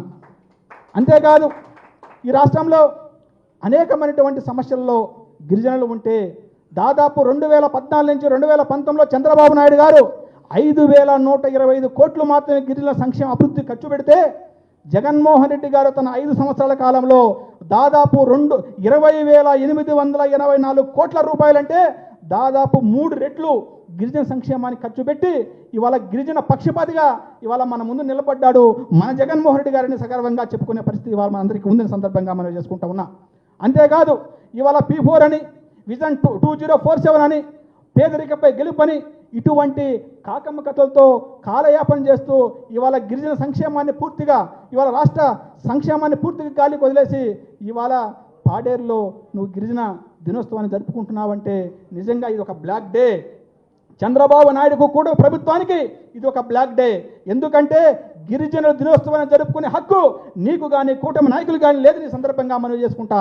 ఎందుకు ఇవాళ ఈ రాష్ట్రంలో నగిరిలో ముక్కుపచ్చలారిన చిన్నారి, 6 సంవత్సరాల చిన్నారి ఇవాళ ఆత్మహత్యకు గురి కాబడితే కనీసం కూటమి నాయకులు కాదు కదా, ఆ లోకల్ శాసనసభ్యుడు కూడా పరామర్శించలేనటువంటి దౌర్భాగ్య స్థితిలో మీరు ఉన్నారు. అంతేకాదు ఇవాళ అనంతపురం జిల్లాలో నేను రవిబాబు గారు పరామర్శించాం. ఒక ఇంటర్ విద్యార్థి అదృశ్యమై సుమారుగా 10 రోజులు కూడా అక్కడ మిస్సింగ్ కేసు ఏర్పడితే ఇవాళ కూతవేడు దూరంలో కలెక్టర్ ఆఫీసుకు, ఎస్పీ ఆఫీసుకు ఆ అమ్మాయి హత్య కాబడ్డది. కనీసం కూటమి నాయకులు పరామర్శించిన దీనస్థితిలో మీరున్నారు.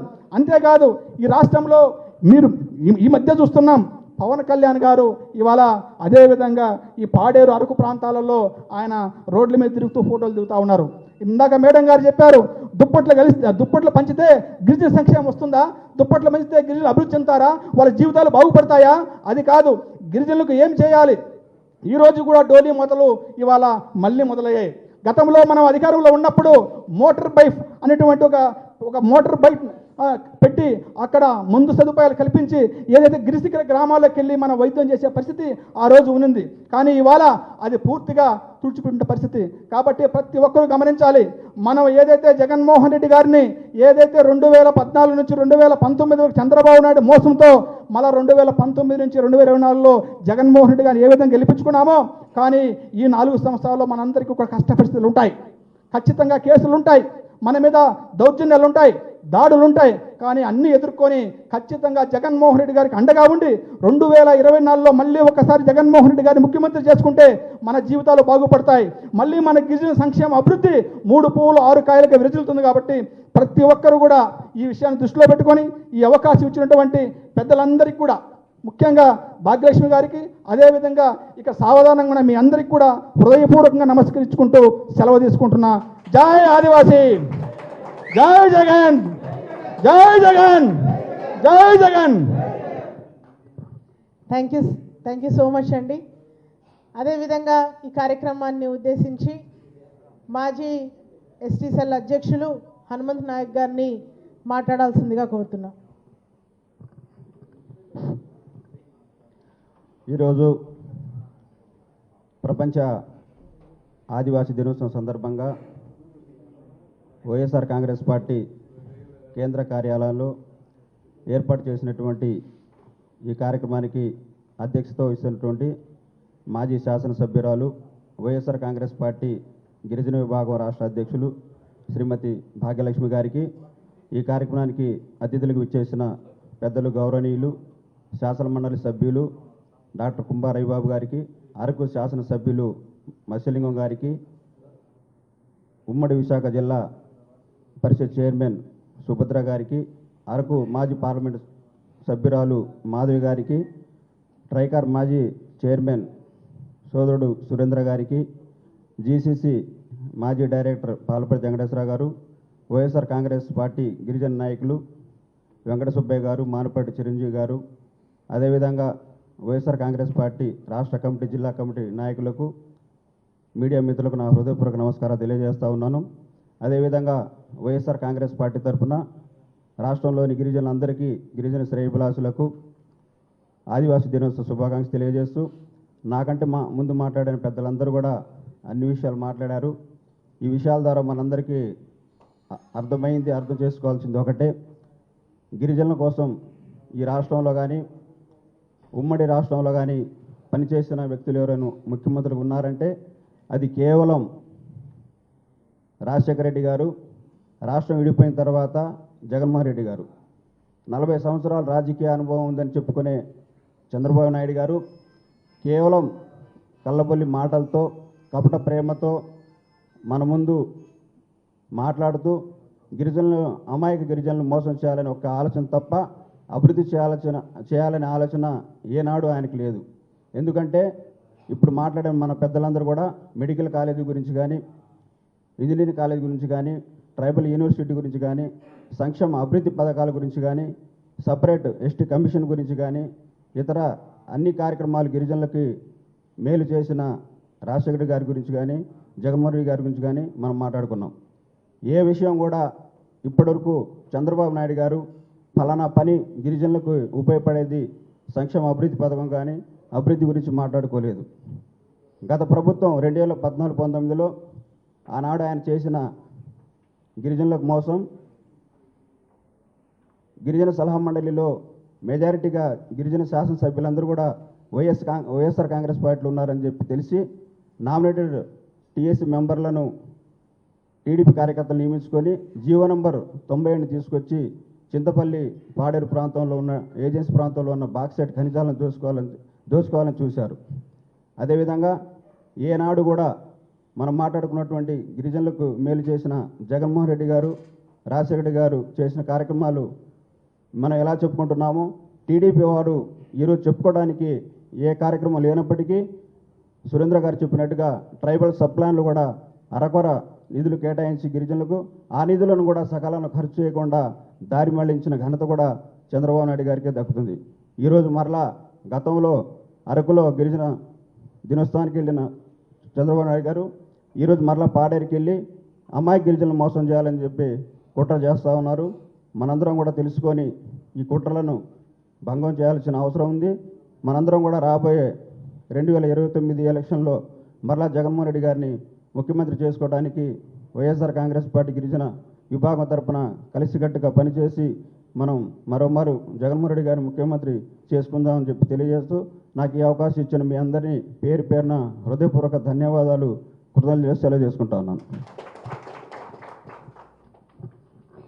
థ్యాంక్ యూ సో మచ్ అండి. అదేవిధంగా ఈ కార్యక్రమాన్ని ఉద్దేశించి యానాది సామాజిక వర్గానికి చెందినటువంటి నాయకులు వెంకట సుబ్బయ్య గారిని మాట్లాడాల్సిందిగా కోరుతున్నాం.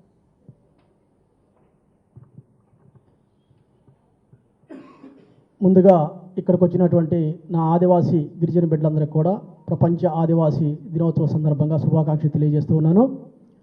ముందుగా సభాధ్యక్షురాలు భాగ్యలక్ష్మి గారికి, అదేవిధంగా వేదిక మరి వచ్చినటువంటి ఈ యొక్క ఆదివాసీ దినోత్సవానికి ముఖ్య అతిథిగా వచ్చేసినటువంటి మరి డాక్టర్ కుంభా రవిబాబు గారికి, అదేవిధంగా ఇక్కడికి వచ్చినటువంటి ప్రజాప్రతినిధులకి, నా గిరిజన మరి నాయకురాలకి అందరికీ కూడా పేరు పేరున ధన్యవాదాలు తెలియజేసుకుంటూ ఉన్నాను.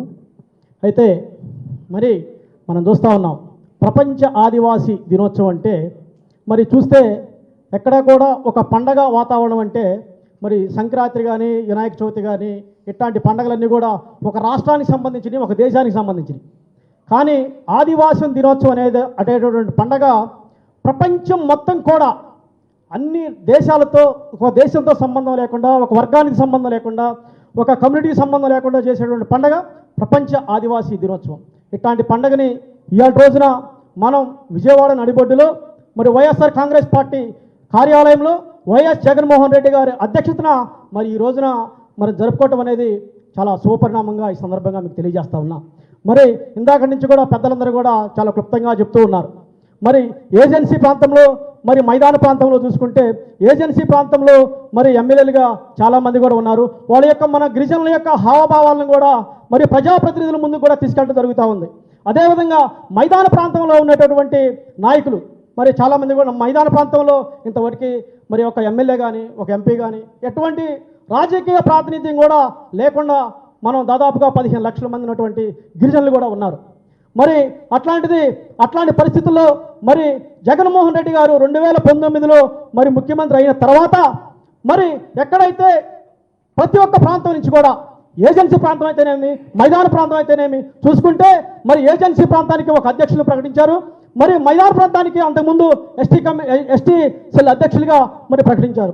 అదేవిధంగా మరి మొదటిసారిగా మరి జగన్మోహన్ రెడ్డి గారు ఆ రకంగా ప్రకటిస్తే ఇప్పుడున్నటువంటి తెలుగుదేశం పార్టీ ఎక్కడా కూడా గిరిజనులు కానీ గిరిజనేతరులకి వాళ్ళు అభివృద్ధి చేసుకున్నారే తప్ప గిరిజనులకు కూడా ఎక్కడ కూడా అభివృద్ధి దాంట్లో ముందుకు తీసుకురావడానికి పరిస్థితి కూటమి ప్రభుత్వంగా మనం చూస్తూ ఉన్నాం. నేను ఒకటే చెప్తా ఉన్నా, ఈ రోజున గతంలో మరి 2019లో జగన్మోహన్ రెడ్డి గారు ముఖ్యమంత్రి అయిన తర్వాత మైదాన ప్రాంతంలో ఉన్నటువంటి అధిక జనాభా ఉన్నటువంటి యానాదులు ఎక్కడో అట్టడుగున ఉండేటటువంటి ప్రాంతాల్లో ఉండేటువంటి వాళ్ళు, అట్లాంటి వాళ్ళు కూడా మరి జగన్మోహన్ రెడ్డి వచ్చిన తర్వాత వాళ్ళు తీసుకునేటటువంటి సంక్షేమ పథకాల ద్వారా ఆర్థికంగా కాస్త ముందుకు వచ్చారు. అదేవిధంగా సామాజికంగా కాస్త ముందుకు వచ్చారు. కానీ 2024 ఎలక్షన్ తర్వాత మరి ఏదైతే కూటమి ప్రభుత్వం వచ్చిన తర్వాత ఆ ఎలక్షన్ ముందు యువగళం పాదయాత్ర పెట్టి వాళ్ళ ఓటు బ్యాంక్ కోసం మరి ఏదైతే లోకేష్ ఉన్నాడో యానాదుల్లో ఒకసారి కూర్చోబెట్టాడు, నెల్లూరు ఏరియాలో ఒకసారి కూర్చోబెట్టి మీకు అది చేస్తా ఇది చేస్తారని చెప్పి వాళ్ళ దగ్గర ఓటు బ్యాంకుగానే వాడుకున్నాడు తప్ప ఇంతవరకు కూడా ఎక్కడా కూడా యానాదులను కానీ గిరిజనులు కానీ ఎక్కడా కూడా అభివృద్ధి చేసినటువంటి దాఖలాలు ఎక్కడా కూడా కలపలేదని సందర్భంగా తెలియజేస్తా ఉన్నా. మనం అందరం కూడా ముక్త కంఠంతో ఒకటే బాటగా నడిచి రేపు 2029లో జరిగేటువంటి సార్వత్రిక ఎన్నికల్లో వైఎస్ జగన్మోహన్ రెడ్డి గారిని ముఖ్యమంత్రిని చేయాలి. ఏదైతే ఏజెన్సీ ప్రాంతంలో ఉన్నటువంటి 7 అసెంబ్లీ స్థానాలు కూడా గిరిజనులు కూడా మనం గెలిపించుకోవాల్సిన బాధ్యత మన అందరి మీద కూడా ఉందని చెప్పి సందర్భంగా తెలియజేసుకుంటూ మరి నాకు ఈ అవకాశం ఇచ్చినటువంటి పెద్దలందరూ కూడా ధన్యవాదాలు తెలియజేసుకుంటూ జై ఆదివాసీ, జై ఆదివాసీ, జై జగన్, జై Jagan. Thank you madam. Thank you so much అండి. సో ఈ కార్యక్రమాన్ని ఉద్దేశించి ఆఖరిగా స్టేట్ కమిటీ సెక్రటరీగా వ్యవహరిస్తున్నటువంటి రాజు గారిని కూడా మాట్లాడాల్సిందిగా కోరుతున్నాం.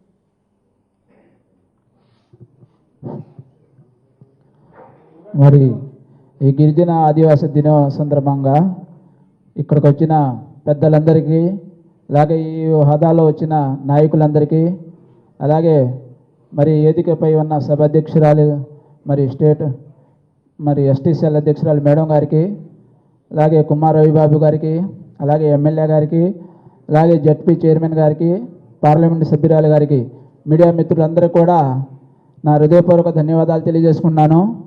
ఇవాళ మరి జగన్మోహన్ రెడ్డి గారు ఎస్టీల పట్ల చిత్తశుద్ధితో మరి ROFR పాస్బుక్లు ఇప్పించడం కానీ, అలాగే ఎస్టీలకి వాళ్ళు సాగు చేస్తున్న భూముల్లో మరి ఉచితంగా బోర్లు వేయటం కానీ, వాళ్ళకి కరెంట్ లైన్లు కూడా ఉచితంగా ఇవ్వటం కానీ జరిగింది.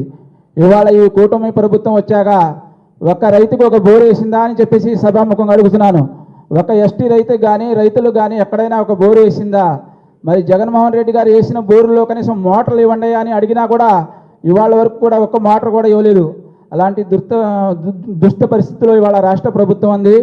వీళ్ళంతా చేసే అరాచకం ఏంటంటే ఎవరైనా ఎదిరించి అడిగితే వాళ్ళని కొడతాం, వాళ్ళని భయాందోళనకు గురి చేయటం తప్ప అభివృద్ధి అనేది వీళ్ళు ఎప్పుడు చేయరు. చంద్రబాబు నాయుడు నేను సంపద సృష్టిస్తాను, ప్రజలకి నేను చెప్పిన వాగ్దానాలని చేశాను, సూపర్ 6 నెరవేర్చాను అన్నాడు. ఎక్కడ నెరవేర్చారు? ఇవాళ రైతు భరోసా అనే పథకాన్ని అమలు చేస్తే మోడీ గారు వేసిన 2000 రూపాయలు కొంతమందికి పడినాయి. చంద్రబాబు నాయుడు వేసిన డబ్బులు కనీసం 50% కూడా పడలా జనాలకి. అంత మోసం, ప్రతి దాంట్లో కూడా అవినీతి అనేది జరుగుతుంది. కాబట్టి అందుకనే ఇవాళ ఆ రోజున మనకి మన ప్రియతమ మాజీ ముఖ్యమంత్రి మరి జగన్మోహన్ రెడ్డి గారు మన ఎస్టీల పట్ల చిత్తశుద్ధితో మరి ఇవాళ మన ఆదివాసులు కూడా ఎక్కడ కూడా ఇబ్బంది పడకూడదనే పరిస్థితిలో మనకి అన్ని రకాలుగా మరి ఆదుకొని మనకి అభివృద్ధి అనేది చూపెట్టారు. కాబట్టి మా ఏరియాలో నూజుడు మండలం అండి మాది. మరి నూజుడు మండలంలో దాదాపు 22 కోట్లతో ఏరియా హాస్పిటల్ కట్టించి అక్కడ 300 బెడ్లు హాస్పిటల్ కట్టించారు. మరి అది ఆయన గొప్పతనం. అదే కాకుండా మాజీ మన ముఖ్యమంత్రి రాజశేఖర రెడ్డి గారి టైంలో కూడా మా నూజుడు ఏరియాకి 888 లాంటి మహా పెద్ద సంస్థను కూడా ఇచ్చారు మా నూజుడు ఎమ్మెల్యే గారి ద్వారా. కాబట్టి అలాంటి అభివృద్ధులు చేసి జనాలకి మరి అభివృద్ధి బాటలో నడపాలి, కానీ జనాలకి చెప్పిన వాగ్దానాలు ఏవి కూడా చేయకుండా ఇలాంటి మోసపూరితమైన వాగ్దానాలు చేయడం కరెక్ట్ కాదు. ఈరోజు ఈ ఆదివాసీ దినం సందర్భంగా ఇక్కడ వచ్చిన అందరికీ ధన్యవాదాలు తెలియజేసుకుంటూ జై ఆదివాసీ, జై జగన్, జోహార్ రాజశేఖర రెడ్డి. సో దయచేసి అందరూ కూడా గమనించాలండి. అందరికీ మాట్లాడాలి, మీ యొక్క అభిప్రాయాలని తెలియజేయాలి అనే ఆలోచన అందరికీ ఉంది. కాకపోతే కాలాతీతం అవుతుంది కాబట్టి, ఎందుకంటే ఇందాక స్టార్టింగ్లో వచ్చినప్పుడే మనందరం కూడా మాట్లాడుకున్నాం. మనకున్నటువంటి దాదాపుగా 30 పైగా అనుబంధ విభాగాలు ఏదైతే ఉన్నాయో దాంట్లో కొన్ని విభాగాలు ఆల్రెడీ గౌరవ మన పార్టీ అధినేత జగన్మోహన్ రెడ్డి గారి సమక్షంలో పరిచయ కార్యక్రమాలు కూడా జరిగాయి.